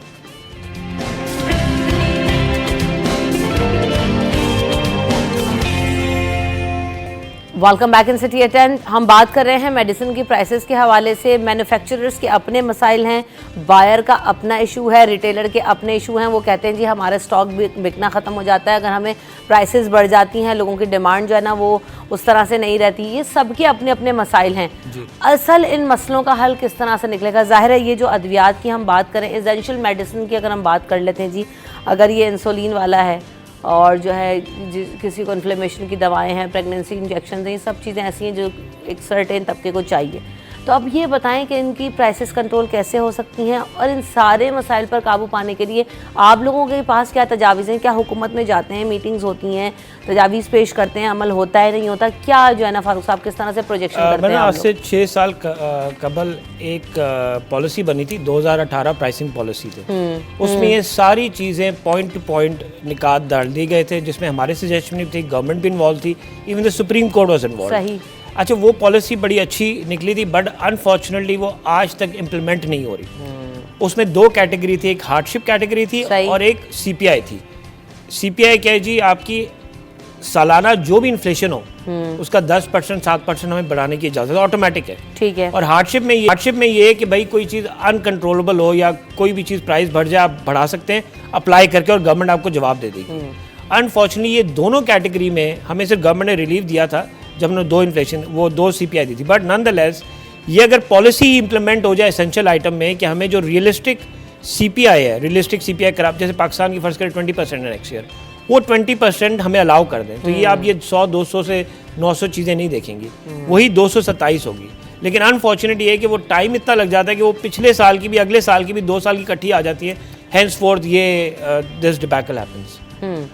अब जैसे हम देख रहे हैं इंडस्ट्रीज़ भी मूव हो रही हैं, और हमने देखा कि बांग्लादेश, इंडिया, दीगर ममालिक में, चाइना में, अब इसका हल क्या है? क्या इस तरह तो हम और ज़्यादा जो है ना वो इकनॉमिकली हमारे और मसले मसाइल पैदा होंगे, मार्केट से जाएँ अद्वियात की कीमतों में, और जब बाहर से हमें इंपोर्ट करना पड़ेगा तो इससे ज़्यादा प्राइसेस में मिलेंगी। इसका हल क्या है? मैंने इसमें ये क्या मैन्युफैक्चर को क्या चाहिए? हुकूमत दे तो वो यहाँ से प्लांट लगा सकते हैं आसानी से और यहाँ पे बिजनेस कर सकते हैं। मैडम इसमें तो माशाल्लाह जी, एक तो ड्रैप माशाल्लाह उसको अप्रिशिएट करना चाहिए कि वो एक अच्छी रिकग्निशन, इंटरनेशनल की रिकग्निशन की तरफ जा रहे हैं, और हमारी इंडस्ट्री भी क्वालिटी वो करती है, प्रमोट करती है। अच्छा, हैविंग सेड क्या करना चाहिए? आई थिंक कि मैडम जो गवर्नमेंट पॉलिसीज़ है वो कम से कम कंसिस्टेंट रहनी चाहिए, और उनकी इम्प्लीमेंटेशन होनी चाहिए, which has been through a rigorous process. Many stakeholders involve उसको डिटर्मिन किया इस पॉलिसी को, वो इम्प्लीमेंट होनी चाहिए, दैट्स ऑल। हमारे यहाँ अल्हम्दुलिल्लाह हर चीज़ रिटन ज़रूर है, लेकिन इम्प्लीमेंट नहीं होती। मतलब अनफॉर्चुनेटली कोई भी हाईएस्ट कोर्ट भी इम्प्लीमेंट नहीं करवा पा रहा। तो unfortunately we are just civilian. तो ड्रैब जो अथॉरिटीज़ बनाई गई हैं इनका काम क्या है फिर, ये अगर इसको नहीं इम्प्लीमेंट करा पा रही हैं तो फिर? Madam they are just regulators, वो रेगुलेट करती है, जो भी गवर्नमेंट पॉलिसी बनाती है, ड्रैब पॉलिसी बनाती है, उसको रेगुलेट करते हैं कि जी वो पॉलिसी चल रही है नहीं चल रही। But yet again of course at the end of the day जो वक्त के सरकार होती है, वक्त की गवर्नमेंट होती है, उस पर ही तयन होता है कि क्या पॉलिसी वो इम्प्लीमेंट करवाना चाहती है। आपकी नज़र में अभी हमें क्या नज़र आता है कि मार्केट में प्राइसेस मज़ीद बढ़ेंगी या इसमें कमी आ सकती है, और आ सकती है तो किस तरह, हल क्या है? मैडम यही है कि जो अभी हमने डीरेगुलेट किए नॉन एसेंशियल आइटम्स, वो हम मार्केट में आने दें। नॉन एसेंशियल आइटम्स प्रोडक्शन अभी बढ़ेगी, और अनफॉर्चुनेटली आज अगर आप अलाउ करते हैं तो इट टेक्स ऑलमोस्ट 3 मंथ्स कि मार्केट में वो चीज़ अवेलेबल हो। हमारा प्रोसेस जी, प्रोडक्शन होगी, इंपोर्ट होगी, फिर उसकी क्वारंटीन टाइम है, फिर ड्रैप उसको अप्रूव करेगा, फिर आगे जाके मार्केट में जाएगी। तो let's just say I think 1.5 year में नॉन एसेंशियल आइटम्स की प्राइसेस कदम नीचे आ जाएगी because of competition and because of market forces. Non essential items में सारी अद्वियात आ जाती हैं, जैसे अगर मैं दिल के मरीजों की अद्वियात की बात करूं, डायबिटीज़ की अगर हमने बात की, उनकी अद्वियात, ये सब किस तरह की कैटेगरी में आती हैं, एसेंशियल या नॉन एसेंशियल? जैसे इंसुलिन है वो नॉन एसेंशियल है। एसेंशियल आइटम्स वो हैं जो रोज़मर्रा की दवाई होती है, पेन किलर हो गए, ठीक है, एंटीबायोटिक्स हो गई, ठीक है जी, जिसके अलावा जिसके ड्रिप्स होगी, जो ड्रिप्स आपको लगती हैं, जिसके बगैर एक अस्पताल जो है नॉर्मल कंडीशन में फंक्शन नहीं करता। सही। और ये लिस्ट जो है WHO ने दी हुई है, वर्ल्ड हेल्थ ऑर्गेनाइजेशन की लिस्ट है एसेंशियल आइटम। उसके बाहर जितनी भी चीज़ें हैं वो नॉन एसेंशियल में आती हैं। अब कुछ बीमारियां जैसे मिर्की की बीमारी हर एक को नहीं होती है, इट्स नॉट एसेंशियल, किसी किसी को होती है तो वो नॉन एसेंशियल में आती है। तो इस तरह है। लेकिन हमारे तो डायबिटीज इतनी कॉमन है, मुझे लगता है इसको भी एसेंशियल में डालना पड़ेगा क्योंकि इस हाँ जी कदर मैडम, रेशो बढ़ गया है। अनफॉर्चुनेट ये कि फिर इन्वेस्टमेंट कोई नहीं कर रहा। अभी जिन्होंने भी इन्वेस्टमेंट करनी थी वो आपको मैं जैसे बताया बांग्लादेश, आप भी माशाल्लाह आपकी रिसर्च अच्छी आप बता रही हैं, वो बांग्लादेश शिफ्ट हो गई कंपनीज। तो इस तरह कोई इन्वेस्टमेंट नहीं करेगा, और ओनली लोकल इन्वेस्टमेंट से ही आप प्राइसेस कंट्रोल कर सकते हैं। इंपोर्ट की प्राइसेस आपसे कंट्रोल नहीं है। अच्छा, एक और चीज़ जानना बहुत ज़्यादा ज़रूरी है कि हम ये देख रहे हैं कि आपने भी अभी जिक्र किया कि हमारे यहाँ ड्रैब भी खासा क्वालिटी कंट्रोल पे भी काम कर रहा है, और ओवरऑल जो हमारी कंपनीज हैं फार्मास्यूटिकल इंडस्ट्री वो अच्छी इंडस्ट्री है, ओवरऑल क्वालिटी बहुत मेनटेन करते रहे हैं और हमेशा से एक नाम रहा है। इस वक्त क्या हम एक्सपोर्ट भी कर रहे हैं दवाएं या कोई मटेरियल्स हमारे यहाँ से जा रहे हैं या नहीं जा रहे, और उस एक्सपोर्ट में इजाफा नज़र आ रहा है हमें, ये नहीं आ रहा? बिल्कुल जी, मैं बताऊं क्योंकि एक मोड तो ये आप यहाँ बना रहे हो और बेच रहे हो और कमा रहे हैं, जी जी। दूसरा मोड ऑफ जो अर्निंग वो है कि जिससे हमारी इकॉनमी को भी, जो डॉलर इन्वॉल्व हो जाएगा तो हमारी इकॉनमी को भी सहारा मिलेगा। तो क्या इस वक्त स्टैंडिंग है for the export? Madam export माशाल्लाह for the past 3 years increase ही हुई है, डबल फोल्ड। और इसमें ये है कि हमारी काफ़ी कंपनीज हैं जो WHO रिकगनाइज हो गई हैं, ज़बरदस्त। और कनेडियन जो आपकी फार्मास्यूटिकल वो MHRA which is English British accreditation, वो भी अप्रूव हुई हैं। तो अफ्रीकन कंट्रीज़ में, साउथ ईस्ट कंट्री, फिलीपींस वगैरह हमारी जाती है एक्सपोर्ट, और काफ़ी जाती है। बट अनफॉर्चुनेटली हम we are competing with India and China over there, तो उनकी जो यूटिलिटी बिल है, उनकी जो कॉस्ट ऑफ मैन्युफैक्चरिंग है is much less than us, और पॉलिसी सब्सिडीज भी, of course we face some you can say competition, but yet again our people are doing very good and I see exports. मतलब given के जो policy अभी बन रही है, अगर ये इम्प्लीमेंट होती रहे और हमें इसी मतलब ट्रैक पे चलते रहे, I would say next 5 years and we can reach a $4 billion target easily. Very nice. And right now we are at 792 million. Good. अभी हम कौन सी दवाएं जो है वो एक्सपोर्ट कर रहे हैं, किस तरह की जो अद्वियात की ज़्यादा एक्सपोर्ट है हमारी? मैडम एसेंशियल्स भी हैं, नॉन एसेंशियल्स भी हैं, उसमें एंटीबायोटिक्स भी हैं, पेन किलर्स भी हैं, और इंजेक्टेबल्स भी हैं, और वेरियस किस्म की दवाई हैं। मतलब almost you can see the whole जो आपका ब्रैकेट है उसमें हम ज़्यादातर कर रहे हैं एक्सपोर्ट। ठीक। जब भी अब क्योंकि आगे आने वाले दिनों में ये कि बिज़नेस कम्युनिटी या एक आम आदमी का भी अभी जो है ना सब बहुत ज़्यादा फोकस ये होता है कि अब आगे बजट आएगा और उसके हिसाब से चीज़ें जो है ना वो चेंज होती हुई नज़र आती हैं, और उसका इम्पैक्ट हर शख्स के ऊपर आता है। आप क्या चाहते हैं कि जब बजट आए किन चीज़ों को कंसिडर करना चाहिए फॉर द बिजनेस कम्युनिटी या फार्मास्यूटिकल इंडस्ट्री के लिए जो है ना, आप चाहते हैं क्या तजावीज़ें आपके पास कि बेहतरी आ सकती है इसके ज़रिए? मैडम इसमें एक चीज़ है बड़ी क्योंकि नए टैक्सेस लगते हैं, नई चीज़ें होती हैं, तो बहुत ज़्यादा जो है ना वो हम देखते हैं। एक खौफनाक तो चीज़ नहीं बोलूँगा, बट बड़ी परेशानी की बात है कि हमारी फार्मास्यूटिकल मेडिसिन जो है वो सेल टैक्स एग्जेम्प्टेड है। सही। अभी गवर्नमेंट प्रॉब्ली IMF की तजवीज़ पे 18% सेल टैक्स लगाने जा रही है, विच मीन्स के प्राइसेस और बढ़ जाएंगी। तो उसके लिए हम लॉबिंग भी कर रहे हैं, और अब गवर्नमेंट से भी इन कॉन्टैक्ट हैं कि जी ये काम ना कीजिएगा, अदरवाइज हालांकि इल्ज़ाम तो मैन्युफैक्चरर्स पे आएगा कि प्राइसेस बढ़ गई, बट इवेंचुअली जो टैक्सेस ये बढ़ा रहे हैं that will be a big pricing mechanism को बहुत डिस्टर्ब करेगा वो। सही, इस हवाले से मीटिंग्स हो रही हैं, जी तजावीज़ जी आप दे रहे हैं क्या? गवर्नमेंट को हम रिक्वेस्ट भी कर रहे हैं कि 18% जो है ये आप ना लगाएं। सेकेंडली जो पॉलिसी चल रही है GST 1% की आप चलाते रहें। उमूमन हमने ये देखा है कि पॉलिसी मेकर्स हमारे यहाँ वो हैं जो कि नॉन रेलेवेंट हैं और फील्ड से उनका ताल्लुक नहीं जी है। ऐसे ही है। आपके यहाँ जब ये तजावीज़ आप रखते हैं, पुट अप करते हैं, जो लोग इन चीज़ों को देख रहे हैं वो इतने कंपैटिबल हैं कि इन चीज़ों को अंडरस्टैंड करते हैं and they are from the same field? मैंने इसमें जैसे DRAP is always involve in this matter. DRAP is a technical side, सही, और जो इकोनॉमिक साइड या फाइनेंशियल साइड है वो फाइनेंस आपकी देखती है मिनिस्ट्री। ठीक है। I believe people are on board, they are मतलब competent people, but again I don't know about somehow pressures वो चीज़ें नहीं हो पाती जो पॉलिसी होनी चाहिए। But I am very positive for the country because the fact कि अभी जो पॉलिसीज आ रही हैं, आप डॉलर भी सस्टेन कर रहे हैं, अब इन्फ्लेशन भी नीचे जा रही है, and they are good science. But again government should not put heavy taxes on जो अभी ये मेडिसिन में लगाने चाह रहे हैं 18%। सही, this is going to hurt the business community and as well as a normal man. सही, बिल्कुल ऐसा ही है। चले, उम्मीद करते हैं कि ये टैक्सेस ना लगाए जाएं, और होता नहीं कि बजट आए और नए टैक्सेस ना लगें और आवाम के लिए मुश्किल ना हो, मैन्युफैक्चरर्स के लिए मुश्किल ना हो, बिजनेस कम्युनिटी इन मसाइल को फेस ना करे।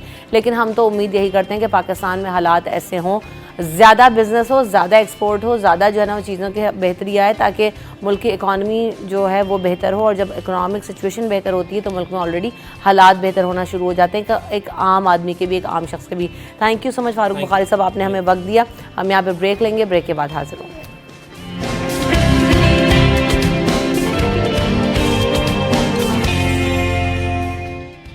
Welcome back in city at 10। तो जनाब हम बात करेंगे आज, क्योंकि गर्मी की शिद्दत में भी इजाफा होता जा रहा है, मुख्तलिफ तरह के स्किन इशूज़ हैं जिनको हम गाहे बगाहे एड्रेस करते रहते हैं, लेकिन आज हम ख़ास तौर पे सोराइसिस पे बात करेंगे कि सोराइसिस क्या है। और जो इस वक्त गर्मियों में सबसे ज़्यादा मैं देख रही होती हूँ, बच्चे हों चाहे बड़े हों, ये रैश, खुजली, गर्मी दाने, इस तरह की जो है ना चीज़ों की कंप्लेंट बहुत ज़्यादा आती है, इरिटेशन बहुत ज़्यादा होती है। तो और स्किन का हम देख रहे होते हैं, स्किन टैनिंग के साथ साथ जो है ना कोई रेडनेस स्किन के ऊपर आने लगती है, जिसमें इचिंग भी हो रही होती है। ये सब कंप्लेंट्स क्या हैं, इनको कैसे दूर कर सकते हैं, इन तमाम चीज़ों पर हम बात करेंगे। हमारे साथ हमारे स्पेशलिस्ट मौजूद हैं, वेलकम करते हैं उनको शो में। डॉक्टर ईसा मेरे साथ मौजूद हैं, आप हर्बलिस्ट हैं। वेलकम टू द शो ईसा भाई, अस्सलाम वालेकुम, कैसे मिजाज? अल्हम्दुलिल्लाह। लास्ट टाइम आप आए थे, मैं मौजूद नहीं थी आज आपसे मुलाकात हो गई। साथ साथ डॉक्टर समरा भी हमारे साथ मौजूद हैं, कॉस्मेटोलॉजिस्ट हैं। वेलकम टू द शो समरा, बहुत दिनों के बाद आपसे भी मुलाकात हो रही है, कैसी हैं आप? अल्हम्दुलिल्लाह, अच्छी लग रही है माशाल्लाह। Thank you. आप कैसे हो? अल्हम्दुलिल्लाह। भाई सबसे पहले तो गर्मी में जो ना वो कपड़ों का इंतखाब बहुत ज़्यादा ज़रूरी है। समरा ने देखें कितना खूबसूरत जोड़ा पहना हुआ, वाइट, इतना सूदिंग लग रहा है। देखिए आज तो मेरे भी कपड़े लाइट हैं, और लास्ट टाइम मैंने बहुत सारे डार्क कपड़े, मैंने कहा मुझे देख के ना, मैंने कहा मैं AC में बैठी हुई हूँ, लेकिन हाँ ये बहुत ज़्यादा ज़रूरी है कि हम उसका ख्याल रखें। तो हम बात करेंगे स्किन इशूज़ पे। सोराइसिस सबसे पहले तो जो है ना वो जानना है कि वो क्या है। तो ईसा भाई क्या है जी सोराइसिस? देखिए, ये बीमारी एक ऐसी है जिसमें अभी तक तहकीक आज तक जो बता रही है, डायग्नोज नहीं हो रहा है इसको। कोई कहता है कि जी ये वेदर की वजह से भी ट्रिगर होता है, कोई कहता है इम्यूनिटी वीक हो जाए तो भी होता है। सही। लेकिन मेरे 20 साल मुशाहिदे में क्या आया है कि हम तमाम इंसानों के अंदर अल्लाह ताला ने एलर्जी तो रखी है। कब किसकी वो ट्रिगर होती है, जब ट्रिगर होती है तो हम डॉक्टर क्या करते हैं कि अगर आपको मट्टी से छींकें आती हैं तो हम नाम दे देते हैं कि आपको डस्ट एलर्जी है। सही। यूँ हमने नाम दे दिया, पोलन एलर्जी, वीट एलर्जी। तो एलर्जी जब ज़्यादा ट्रिगर हो जाए तो फिर बनती है बीमारियां, जिसमें सोराइसिस भी है, एक्जिमा भी है, एस्थमा भी है, फंगस भी है, और आज तक मज़े की बात है इसका इलाज भी अंग्रेज़ी दुनिया में नहीं है। सही। अच्छा, हमारे पास क्या इसके इलाज के तरीके हैं, किस तरह से इसको क्योर करते हैं, इस पर भी हम बात करेंगे, लेकिन पहले वक्फा लेके वापस आते हैं।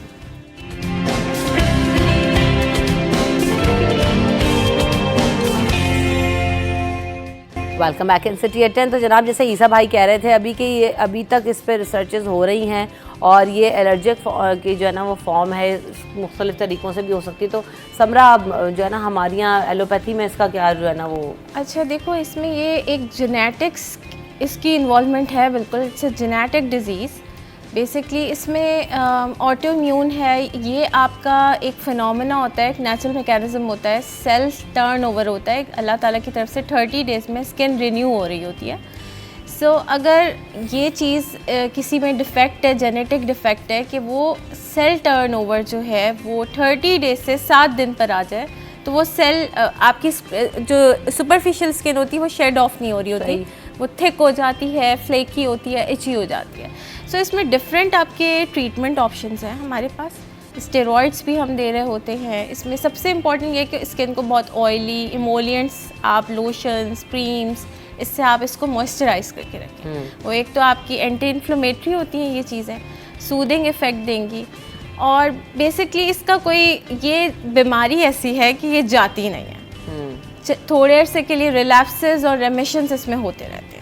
कोई मुस्तकिल दवा भी है जिसको इस्तेमाल करते रहें तो उसका आपको रिलीफ मिलेगा? देखिए, अब स्टेरॉइड्स हैं अगर, तो स्टेरॉइड्स को आप लॉन्ग टर्म यूज़ करते हो तो उसके भी साइड इफ़ेक्ट्स बिल्कुल ऐसा ही है। तो हम ज़्यादातर सोराइसिस के पेशेंट्स को कहते हैं कि जब ट्रिगर नहीं हुआ हुआ होता है तो स्किन अगर ड्राई है तो इमोलिएंट्स आप अपने मॉइस्चराइजर्स यूज़ करें। सही। और हर्बल उसमें हम क्या इस्तेमाल कर सकते हैं ऐसा भाई? बेसिकली ये सदियों से काबिल इलाज बीमारी है और आज भी ये काबिल इलाज है।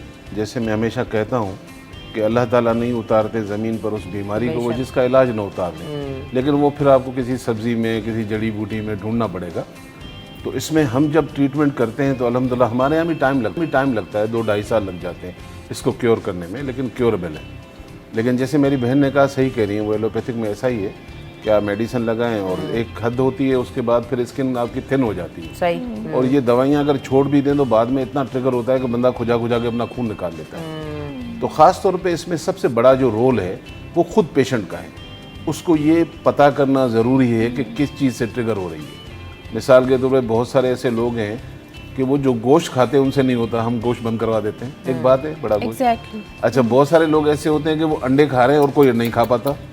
बहुत सारे लोग मिक्स कपड़े नहीं पहन सकते, बहुत सारे लोग परफ्यूम अफोर्ड नहीं कर सकते।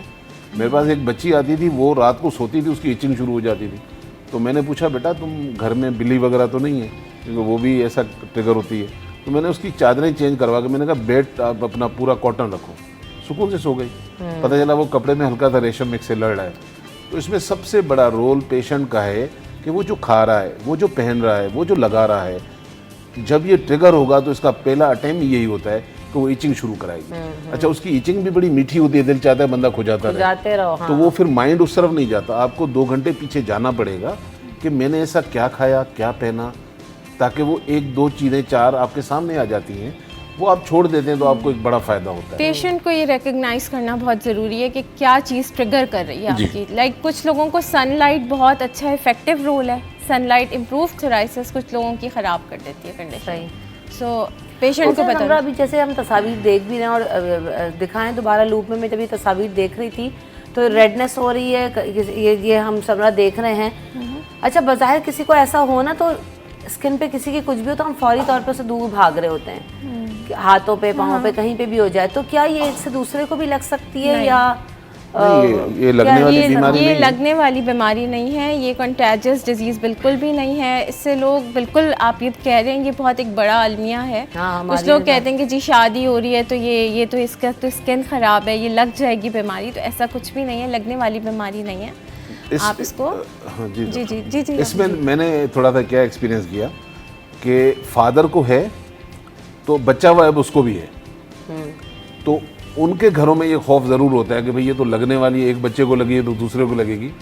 फादर वो भूल गया कि बच्चा आपसे है, जेनेटिक्स रोल है ना, तो लगने वाली, लेकिन फिर भी एहतियात ये करें और अगर दूसरे बच्चे को भी होगा तो वो जेनेटिक रोल होगा। तो फिर भी इसमें ये एहतियात होना चाहिए कि अगर एक घर में 2-3 को हैं तो कम से कम वो कॉमन चीज़ें जो नहाने के बाद इस्तेमाल होती हैं, टावल्स हैं और चीज़ें, वो यूज़ ना करें, उसका एहतियात ज़रूर करें। अदरवाइज हम डॉक्टर दिन में 20 देख रहे होते हैं, लगने वाली होती तो अभी तक तो हम डॉक्टरों की लग चुकी होती।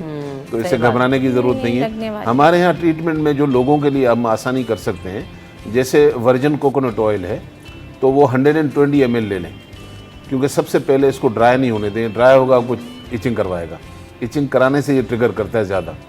तो उसमें मोम जर्द आता है, आप किसी भी पंसार के पास जाएंगे उन्हें कहेंगे जी मोम चाहिए पीला वाला, वो आप 5 ग्राम ले लें, 120 ml वर्जिन कोकोनट ऑयल में उसको हल्की आंच पे पकाएं। तो ये एक वो मेडिसिन है जो आप लगा सकते हैं जिससे आपको आराम मिलता है, मरहम सा बन जाएगा। अच्छा, अगर आप खाना चाह रहे हैं तो ये सारी चीज़ें इसमें इत्तेफाक से कड़वी डलती हैं, क्योंकि इसमें ब्लड को प्योरीफाई करना ज़रूरी होता है। तो आप उसमें नीम के पत्ते ले लें, नंबर 1। नंबर 2 चरैता नेपाली, ये 2 चीज़ें ये हो गई। तीसरा बाबची ले लें, ये भी एक हर्ब है, बाबची ले लें। मुबस्सिर एक आती है, जैसे हमारा एक एलोवेरा होता है, हम उसे एलोवेरा कहते हैं, तो अफ्रीकन एलोवेरा को मुबस्सर कहते हैं। ठीक। ये काला होता है, थोड़ा कड़वा होता है। ये 4 चीज़ें हम वजन लेकर इसका पाउडर कर लें और इसके कैप्सूल बना लें। सही। अगर आप बड़े हैं, 18 से ऊपर हैं, तो 2 कैप्सूल सुबह शाम कर लें। अब बच्चे हैं तो फिर उसके लिए लाजिम है कि उसमें मिश्री डाली जाए और चुटकी सुबह शाम उनको दी जाए, जो 18 से नीचे के बच्चे हैं। सही। सब खा सकते हैं, कोई साइड इफेक्ट नहीं है। लेकिन फिर भी इसमें वही चीज़ आएगी कि खाने पीने के मामलात में आपको देखना पड़ेगा। किस चीज़ अगर से आपको trigger नहीं होगा? समझ में आ रहा तो आप नियरेस्ट जो भी डॉक्टर होते हैं आप उनसे जाएं, मशवरा करें। फिर इसमें स्किन टाइप का भी होता है ना, कि किस हद तक वो ट्रिगर हो रहा है, किस हद तक वो नुकसान कर चुका है। सही। ये अब इसमें रेड मीट है, रेड मीट कुछ लोगों को बहुत नहीं सूट कर रहा है। इसमें डेयरी प्रोडक्ट्स हैं, वो हमें रोकनी Nuts पड़ती से हैं। भी हो जाता है ना? Nuts से होता है, ट्रिगर करता है। लेकिन वही मेडिकल साइंस में अभी तक ये प्रूवन नहीं है कि कौन सी डाइट इसको ट्रिगर कर रही है। सही। सो पेशेंट को रिकग्नाइज करना। अच्छा, अभी जिक्र आया जो कि अभी हम मुख्तलिफ स्किन इशूज़ पे भी बात करेंगे। अभी जैसे जिक्र हुआ तौलिए का इस्तेमाल और कंघे का इस्तेमाल, ये जो डायरेक्ट आपकी चीज़ें एक्सपोज हो रही होती हैं स्किन से, अमूमन कहते हैं कि सबके अलग अलग होने चाहिए, ब्रशेस भी और तौलिए भी। वो इसका क्या रोल होता है, क्यों कहते हैं समरा? और देखो होना चाहिए, नहीं होना चाहिए? होना चाहिए, हाइजीनिकली होना चाहिए। हर एक की हाइजीन डिफरेंट होती है, हर एक की स्किन डिफरेंट होती है। अगर किसी को कोई फंगल इन्फेक्शन है, अब वो सोराइसिस कंटेजियस नहीं है, लेकिन फंगल इन्फेक्शन अगर किसी को है, स्केबीज है, कुछ बीमारियां स्किन की होती हैं जो लगने वाली होती हैं। जैसे आप हेयर ब्रश का जिक्र कर रहे हो, कुछ लोग डेंड्रफ का फेस कर रहे होते हैं प्रॉब्लम। अब आपके तो डेंड्रफ कैन बी लाइक एक से दूसरे को ट्रांसफ़र हो सकती है। तो ये हाइजीन हर बंदे की डिफरेंट होती है, हर कोई बहुत गुड हाइजीन फॉलो नहीं कर रहा होता। सो इट्स गुड कि आप अलग अलग रखिए सब चीज़ें। भाई वो है ना, सफाई निस्बे ईमान है। या तो ईमान के मामले में सारे लोग एक जैसे नहीं रहते। तो इसी तरह चीज़ें जो कम से कम इस तरह की हैं तो वो सेपरेट होनी चाहिए। और वैसे तो देखिए, हर आदमी को सबसे ज़्यादा ख्याल जो है अपनी, एक चीज़ जो मैं कहता हूँ अपने पेशेंट को भी, और जनरल में कहीं जाता भी हूँ, तो मैंने कहा यार आप जब तक अपनी बनावट पर गौर नहीं करोगे, यानी कि मैं बनाया गया हूँ, मेरा कोई क्रिएटर है, तो अल्लाह ताला ने मुझे बनाया है, तो आप पहले सुनो तो सही वो बता क्या रहा है। वो आपसे कहता है कि मैंने तुम्हें मिट्टी और पानी से गूंदा है। आपके जितने भी विटामिन हैं, आप आयरन ले लेंगी या फास्फोरस ले लें, आप जो भी नाम ले लेंगे वो आप मिट्टी में पाए जाते हैं। जितने भी मिनरल आपकी बॉडी में वो पानी में पाए जाते हैं। अब जो आप खाते हो ना वो अंदर उगता ज़रूर है। सही। तो सबसे पहले खाने के ऊपर तवज्जो दें। जो आप अपनी मिट्टी में डाल रहे हैं ये उगेगा, आज नहीं तो कल उगेगा। हम नाम दे देंगे कि भाई आपको कोलेस्ट्रॉल उग गया, आपको फैटी लिवर उग गया। तो मोस्टली लोग इस चीज़ों पर तवज्जो नहीं देते हैं कि बीमारियों का ताल्लुक हमारी लाइफ स्टाइल से। हमारा लाइफ स्टाइल पहले फोकस होना चाहिए, हमारा किचन फोकस होना चाहिए ऐसा ही कि मैं, मेरी फैमिली, मेरे बच्चे खा क्या रहे हैं। बिल्कुल ऐसे ही। कुदरत की नेमतों को एंजॉय करें, लेकिन बाद में artificial फिर हम चीज़ों- मेडिसिन ढूंढ रहे होते हैं ना, बहुत मसला ये सारे- है। अच्छा, एक कॉलर भी है, उनको भी शामिल करते हैं। अस्सलाम वालेकुम। वालेकुम अस्सलाम। जी, कौन साहब बात कर रहे हैं और क्या सवाल है आपका? मेरा वही सवाल है जो मैंने आपको बताया, और पूरा हाथ और ये सारा खारिश से कम 2 ये चल रहे, कम से कम आपकी आवाज बहुत कट रही है। कितने अरसे से आपको ये हाथों पे खारिश है? जी कितने अरसे से ये आपको खारिश की प्रॉब्लम है हाथों पर?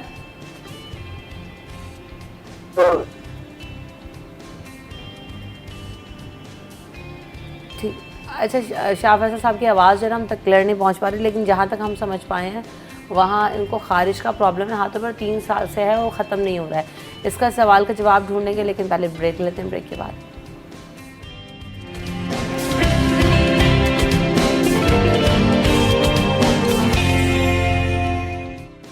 Welcome back in city 10। बात हो रही है स्किन इशूज़ के हवाले से। गर्मी में अच्छा, सोराइसिस की तो हमने बात की, लेकिन क्या हो रहा है, जैसे मैंने अभी जिक्र किया था इंट्रोडक्शन में भी, कि इचिंग बहुत ज़्यादा होती है, गर्मी दाने, लाल लाल स्किन हो जाती है। बच्चों को सबसे ज़्यादा इसका प्रॉब्लम है। गर्मी इस कदर है कि हीट वेव का भी हम बार बार जिक्र कर रहे हैं। तो समरा, इसकी क्या वजूहात होती हैं और इसको कैसे क्योर करना है? अमूमन अम्माई क्या कर रही हैं, वो ठंडा वाला पाउडर ले आए, वो डाल दिया, और जो है ना वो नहला दिया गीले जिस्म पे, वो पाउडर मार दिया। अब ये हल है नहीं है, क्या करना है? देखो इसमें वही है, लाइफस्टाइल, हाइड्रेट बहुत करें बच्चों को, गर्मी है, डिहाइड्रेशन हो रही होती है, प्लस ये जो कूल कलर्स होते हैं ना, ये बहुत इंपॉर्टेंट है। प्योर कॉटन आप पहनाएं बच्चों को, लॉन प्योर कॉटन जो है, क्योंकि जो डार्क कलर्स के कपड़े होते हैं वो हीट एब्जॉर्प्शन ज़्यादा होती है उनमें। सो लाइट कलर बहुत इंपॉर्टेंट है बच्चों को, आप थोड़ा हल्का हल्का, और डाइट उनकी चेंज करें। तो ये सब जो है आप जो ले रहे होते हो ना, वो स्किन रिफ्लेक्ट कर रही होती है आपकी, ये सारी चीज़ें।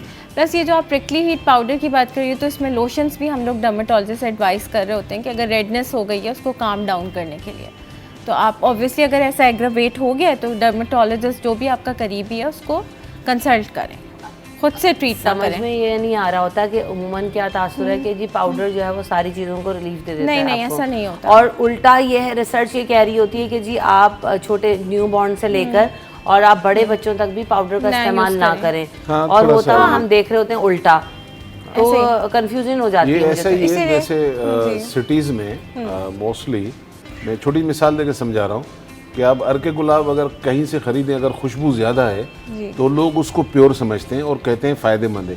ये उल्टा नुकसान देता है, क्योंकि प्योर में तो खुशबू नहीं होती। तो मार्केट में जब एक बड़ी तादाद में चीज़ें आ जाएं तो लोग उसको रियलिटी समझने लगते हैं और ओरिजिनल चीज़ें फेक में चली जाती हैं। सही बात। हमें बचपन में दाने होते थे, मैं बीइंग अ डॉक्टर नहीं, मैं अपना बचपन बता देता हूँ।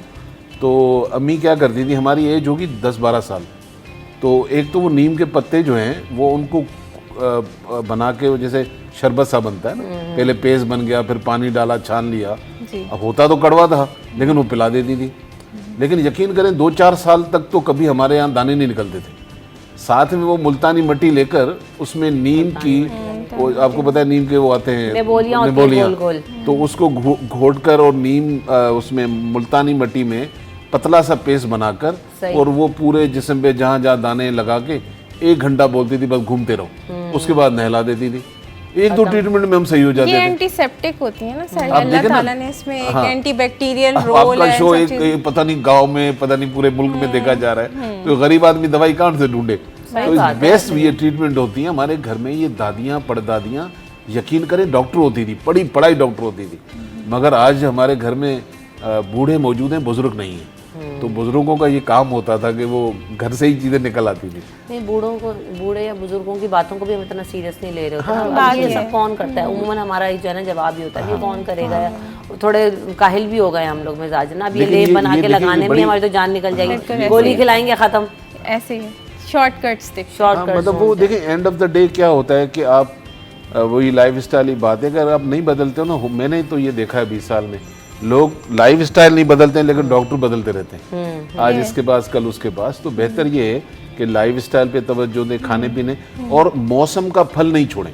वो बहुत मौसम का फल कभी नहीं, क्योंकि मैं इसको पढ़ चुका हूँ, मैं इतना डिटेल में इसको पढ़ चुका हूँ। मैं समझता हूँ कि मेरा दिल चाहता है मैं लोगों को दवाइयाँ ना दूं और बताऊं उनको कि खुदा के बंदे, हाँ ना, देखिए गर्मी है, जो चीज़ें गर्मी में पैदा कर रहा है अल्लाह और हमें दे रहा है वो हमारी मेडिसिन है। मेडिसिन। अब देखें सब लोग पानी पे जोर दे रहे हैं ना, तो वाटरमेलन में क्या है, टोटली पानी है, लेकिन आपकी बॉडी में स्टे करता है वो कुछ टाइम के लिए। तो इस तरह की अभी क्या हो रहा है, गर्मी दानों की बात करें, जब आम आ गया है, आम इस वक्त मार्केट में, बच्चों को आम खिलाते हैं या बड़े भी खाते हैं, तो उससे क्या होता है, सारी जिस्म पे गर्मी दाने हो जाते हैं।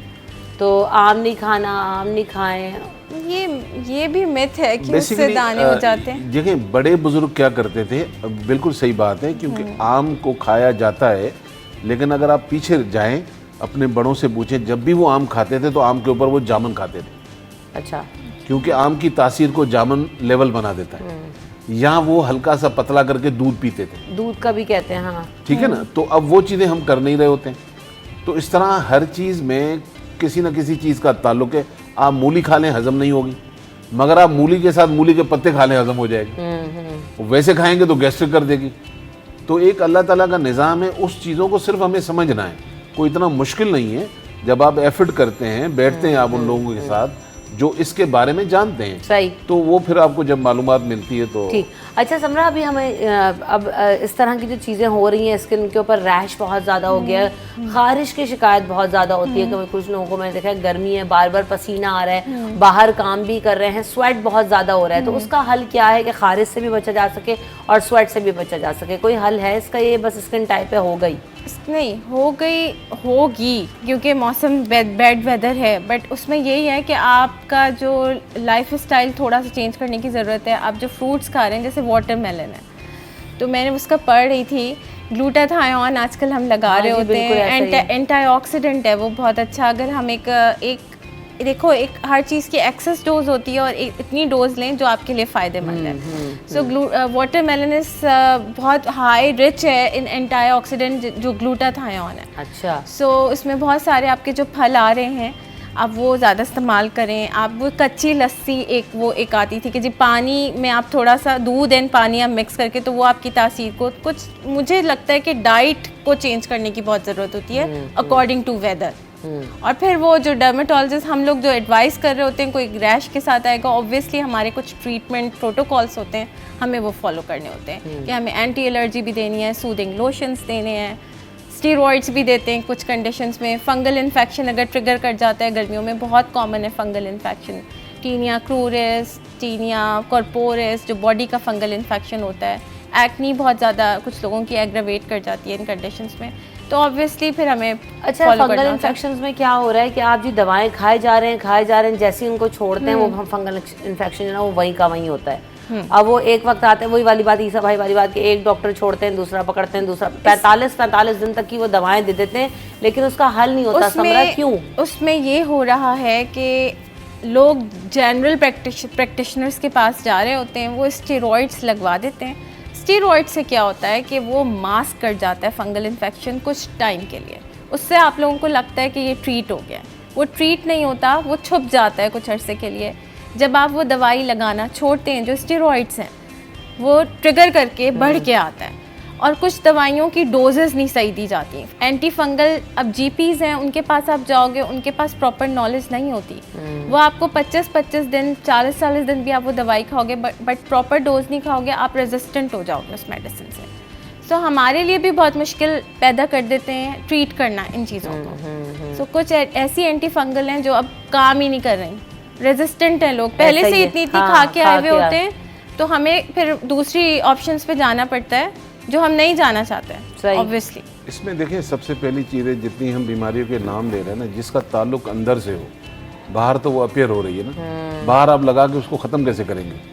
रूट कोज तो आपके अंदर है, ऐसे ही, तो आपको इसको अंदर से ट्रीट करना पड़ेगा, और बड़ा आसान है, आप इसको कर सकते हैं। मैं चंद चीज़ें बता देता हूँ। बताएं। आपको किसी भी किस्म की रूट कोज पे जाना है, आपको फंगस हो गया, आपको एलर्जी हो गई, आपको खून की जो बीमारियाँ कहते हैं, तो उसमें आप जाकर गुले बनफशा, गुले गाँव जमा, उनाब, सौंफ, गुलमंडी, मुलेठी, आम सी चीज़ें आपको किसी भी पंसार से मिल जाएंगी। आप इन सब का पाउडर बनाएं, आधी चमची सुबह शाम खाएं।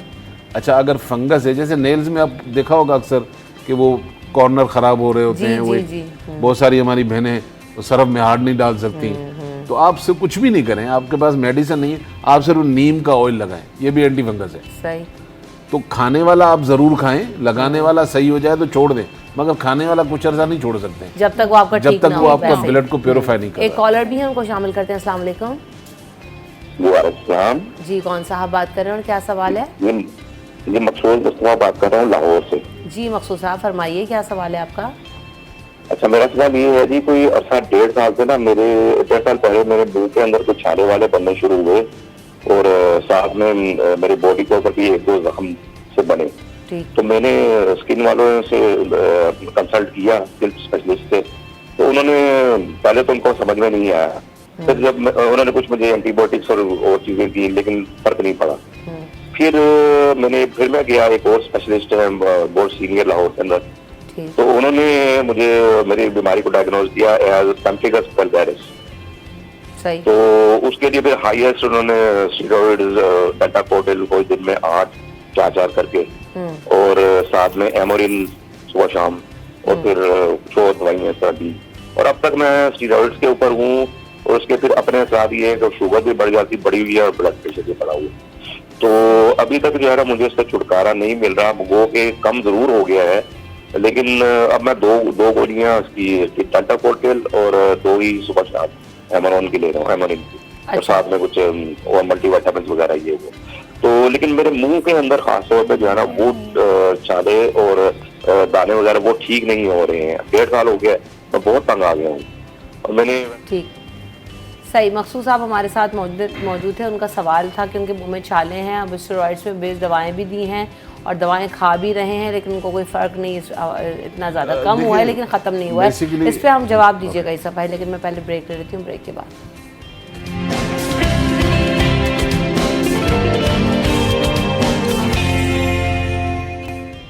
Welcome back in city at 10। तो जाने से पहले मकसूद साहब ने कॉल की लाहौर से और उनका असल मसला ये था कि उनके मुंह में जो छाले हैं वो एक अरसे से हैं और वो ख़त्म नहीं हो रहे हैं और उसमें कुछ हद तक कमी आई। स्टेरॉइड्स और मेडिसिन का भी उन्होंने नाम लिया, इस्तेमाल तो कर रहे हैं लेकिन कोई फ़र्क नहीं पड़ रहा। स्टेरॉइड के बारे में देखो डॉक्टर साहब ज़्यादा बता सकती हैं क्योंकि एलोपैथी की डॉक्टर हैं, मैं नेचुरोपैथी का हूँ। मैं मकसूद साहब से ज़रूर कहूँगा कि अगर वो जहाँ उन्होंने फ़ोन किया है वहाँ से नंबर लेके हमें अपनी रिपोर्ट व्हाट्सएप कर दें। सही है, बेहतर ये होगा कि उसको देखने के बाद आपको अगर दवाई, क्योंकि मैं नेचुरोपैथी डॉक्टर हूँ, मैं ऑफकोर्स सब्जियाँ ही रिकमेंड करूँगा। मेरी दवाइयाँ या तो जड़ी बूटियाँ हैं या सब्जियाँ फ्रूट हैं। सही। बाकी स्टेरॉइड के सब साइड इफेक्ट जानते हैं तो बेहतर है कि वो अब एक लिमिट तक खिलाते थे पहले, अब जिस स्पीड से लिखा जा रहा है मुझे नहीं पता क्यों लिख रहे हैं डॉक्टर, वो डॉक्टर साहब ही बता सकते हैं। समझ क्या इसका हल होगा यार? वो उनको ब्लड प्रेशर और जो है ना वो डायबिटीज़ भी है और हाँ देखिए, अब उसमें अब डायबिटीज़ है और उनको स्टेरॉइड्स दिया हुआ है, तो बेटर है रिपोर्ट अपनी एक सेंड कर दें। बायोप्सी रिपोर्ट होती है, रिपोर्ट अपनी जो भी है, बीमारी क्या है, डायग्नोसिस हो उसकी प्रॉपर, फिर हम उसको ट्रीट कर सकते हैं। स्टेरॉइड्स दी जाती हैं लेकिन वो एक लिमिटेड टाइम के लिए दी जाती हैं डिजीज़ को ट्रीट करने के लिए। फिर और ऑप्शंस भी होते हैं, सिर्फ स्टेरॉइड ऑप्शन नहीं होता। अच्छा, वैसे जो मैदे में गर्मी जाती है, जो छाले हो जाते हैं जिसकी वजह से, तो इस समय उसके लिए क्या जो है ना वैसे अगर नॉर्मली आपके दाने बनते हैं तो हम इसको इस तरह ट्रीट करते हैं कि सबसे पहले आप रूट कोस तो मैदे पे चले जाएं। उसमें आपको चाहिए इलायची, सौंफ, ज़ीरा, हरा पुदीना सूखा हुआ, चारों चीज़ों को हम वज़न ले लें। आप इसका पाउडर कर लें, आधी चमची सुबह, आधी चमची शाम खाने से पहले। आप भूल जाएंगे तमाम मैदे की दवाइयाँ, ये ऐसा काम करती हैं। प्लस क्योंकि मुंह में अब छाले बन चुके हैं तो एक जड़ी बूटी का नाम है संबलू, 100 रुपये में अच्छी खासी मिल जाती है। आप एक चाय की चमची रात को एक गिलास पानी में भिगोकर छोड़ दें और सुबह उस पानी से गागल लें। खाने वाली खाएं और इससे गागल करें, आपके मुंह के दाने भी ख़त्म हो जाएंगे और आपका मैदा भी क्लीन हो जाएगा। एसिडिटी का बनना, गैसेस का होना, बर्निंग का होना, ये भी सही हो जाएगा। स्किन टैनिंग के और सनबर्न के भी इश्यूज होते हैं गर्मी में, अभी जितनी ज़्यादा गर्मी चल रही है सबरा, उसके लिए क्या रेकमेंड करते हैं आप लोग? स्किन टैनिंग के लिए देखो हम कुछ चीज़ें देते हैं बिल्कुल लगाने के लिए भी और खाने के लिए भी। अगेन विटामिन सी बहुत अच्छा है इसके लिए, आपका सिर्फ लगाएं नहीं, खाएं भी। खाएं वो इस तरह नहीं कि विटामिन सी की टैबलेट्स भी आती हैं बहुत सारी, हम ग्लूटाथायोन, विटामिन सी, एंटीऑक्सीडेंट बहुत ओरल फॉर्म में भी अवेलेबल है। बट जो हमारे इस सीज़न के फ्रूट्स हैं ना, बहुत एक लंबी लिस्ट है अल्लाह ताला ने जो हमें दी है, जिसमें विटामिन सी, ग्लूटाथायोन, ये सब मल्टीविटामिन सब मौजूद हैं। सो अपनी डाइट में फ्रेश फ्रूट्स, वेजिटेबल्स, एक प्रॉपर कार्बोहाइड्रेट थोड़ा सा लेस कर दें। और ये जो बैड हैबिट्स होती हैं लाइक स्मोकिंग, अल्कोहल तो हमारे यहाँ कम है बट अल्कोहल भी इन बीमारियों को एग्रवेट करती है, जैसे सोराइसिस का है, स्मोकिंग एग्रवेट करती है। स्ट्रेस को रिड्यूस करने की कोशिश करें, ऐसी स्ट्रैटेजीज रखें अपनी लाइफ में। एक्सरसाइज को बढ़ाएं, योगा करें, सो इससे स्ट्रेस रिड्यूस होगी। काफ़ी बीमारियां आपकी लाइफ स्टाइल मैनेजमेंट से ही ट्रीट हो जाती हैं। और बड़ा रोल है ये, डॉक्टर साहब सही बात करें, स्ट्रेस का इतना बड़ा रोल है हमारी सोसाइटी में। अच्छा, उसको हमने स्किन की डिजीज में तो डाला ही नहीं है ना, स्ट्रेस को तो नहीं, वो किसी भी बीमारी को ट्रिगर करेगा। हाँ, ट्रिगर सोराइसिस में तो यकीन करें बहुत सारे पेशेंट आते हैं ना, वो कहते हैं डॉक्टर साहब स्ट्रेस किसको नहीं है। मैंने कहा भाई मुझे नहीं है। उसका मैं तरीका बताता हूँ ना। देखिए आप और मैं क्या करते हैं, एफर्ट करते हैं, कोशिश करते हैं किसी काम के लिए भी। तो मैं क्या करता हूँ, उनको कहता हूँ, मैंने कहा मैं जिस काम की कोशिश करता हूँ वो अगर हो जाता है तो मैं एक दफ़ा अल्लाह से कहता हूँ अल्लाह ताला तेरा शुक्र है।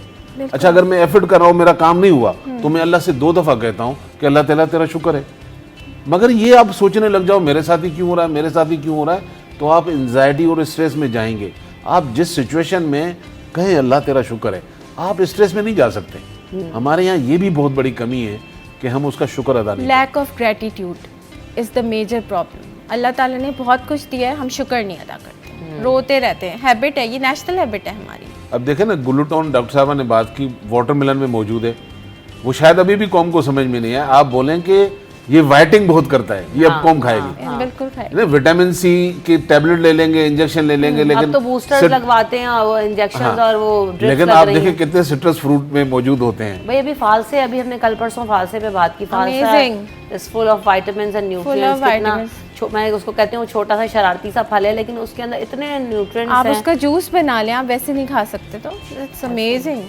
तो उसको अपनी डाइट में शामिल करें। और दूसरा ये कि नींद, ये जहन में रखिएगा, लोग नहीं समझ रहे हैं। आज की उम्रें इतनी कम हो रही हैं और यंगस्टर की जिस तरह की डेथ हो रही हैं, मैं कह रहा हूँ कि आपको हर हाल में अगर बहुत लेट सोना है 12 से पहले सो जाएं। 12 के बाद रात की नींद काउंट नहीं 12 होती। के बाद तो स्टार्ट होता है मिडनाइट जो है ना, डील्स को लेकिन- ऑर्डर करना, आधी रात को खाना खाना, फिर जागना। तो यही लोग तो हमारे पास पेशेंट बन के आते हैं। मतलब आप अपनी और फिर जमा वो भी पूंजी fast हम food। हाँ वो तो है ना। तो वही अर्ज कर रहा हूँ ना कि जब आप 12 बजे सोएंगे तो इसका मतलब 8-9 बजे खाना खा चुके होंगे। तो आपके लाइफस्टाइल में ये तब्दीली नहीं है। तो मैं तो क्योंकि 20 साल से क्लिनिक कर रहा हूँ, अब मैं जो देख रहा हूँ लोगों को उनको ये समझ में ही नहीं आ रहा है कि हमें करना क्या है। हालांकि बहुत इजी है कि आप जल्दी उठें सुबह, आप उसके बाद जो भी आपके काम है अपनी ज़िंदगी के करें, लेकिन जल्दी खाएं और जल्दी सो जाएं। और दूसरा एक चीज़ फोकस करें कि जो भी आप खा रहे हैं वो प्रोसेस नहीं होना चाहिए। Processed बस इससे बच जाएं, इससे बच जाएं, आप कई बीमारियों से बच जाएंगे। आप वो खाएं जो सादा है, सिंपल है, जो अल्लाह की नेमत है। मना तो कोई किसी चीज़ से नहीं है, लेकिन प्रोसेस से गुजरी हुई अब चीज़ ये जो खाएंगे। बटर है, मैं सोराइसिस का ही पढ़ रही होती हूँ कि लाइक फूड कौन से रिलेटेड है। बटर ले रहे हैं कोई मसला नहीं है, लेकिन जो मार्जरीन है वो कुछ लोगों को ट्रिगर कर देता है सोराइसिस। प्रोसेस फूड है ना, ये सारी चीज़ें तो आपको अवॉइड करनी है। अच्छा, अभी जाते जाते आपके पास कुछ टिप्स हैं जो कि गर्मी में आपकी स्किन को अच्छा भी रख सकती हैं और फ्रेश भी दिखा सकती हैं? देखें, सबसे हर शो में ये बोलती हूँ कि लाइफ स्टाइल अपनी सबसे पहले सही करें। जैसे उन्होंने कहा, स्लीपिंग हैबिट्स अपनी ठीक करें, टाइम पे सोना, टाइम पे उठना। ये नहीं है कि 8 घंटे की स्लीप। 8 घंटे की स्लीप वो होती है कि सर्केडियन रिदम, अल्लाह ताला ने एक रिदम बनाया है आपका, उसको फॉलो ज़रूर करें। प्लस आपकी डाइट बहुत अच्छी है, और इसमें एक्सरसाइज ये नहीं है कि आपने बहुत हैवी एक्सरसाइजेस करनी है। इसमें वॉक, बेशक आप 15 to 20 मिनट्स पर डेली का रूटीन बनाएं। प्रोसेस फूड अगर खा रहे हैं, बाहर की चीज़ें खा रहे हैं, तो थोड़ा सा अवॉइड करें। और प्लस ये सन ब्लॉक, मैं सबको कहती हूँ, सन ब्लॉक, बाहर निकले तो सन ब्लॉक भी अप्लाई करें। और इस गर्मी से भी आपको बचाएगा, धूप से भी बचाएगा, और जो है वो आपकी स्किन को फ्रेश भी रखेगा। Thank you so much Samra and doctor जो है ईसा, आपका भी बहुत शुक्रिया, आप दोनों ने वक्त दिया। हम यहाँ पे आपसे इजाज़त चाहेंगे। अपना ख्याल रखिएगा, मैं दुआ में ज़रूर याद रखिएगा। अल्लाह ने के बाद।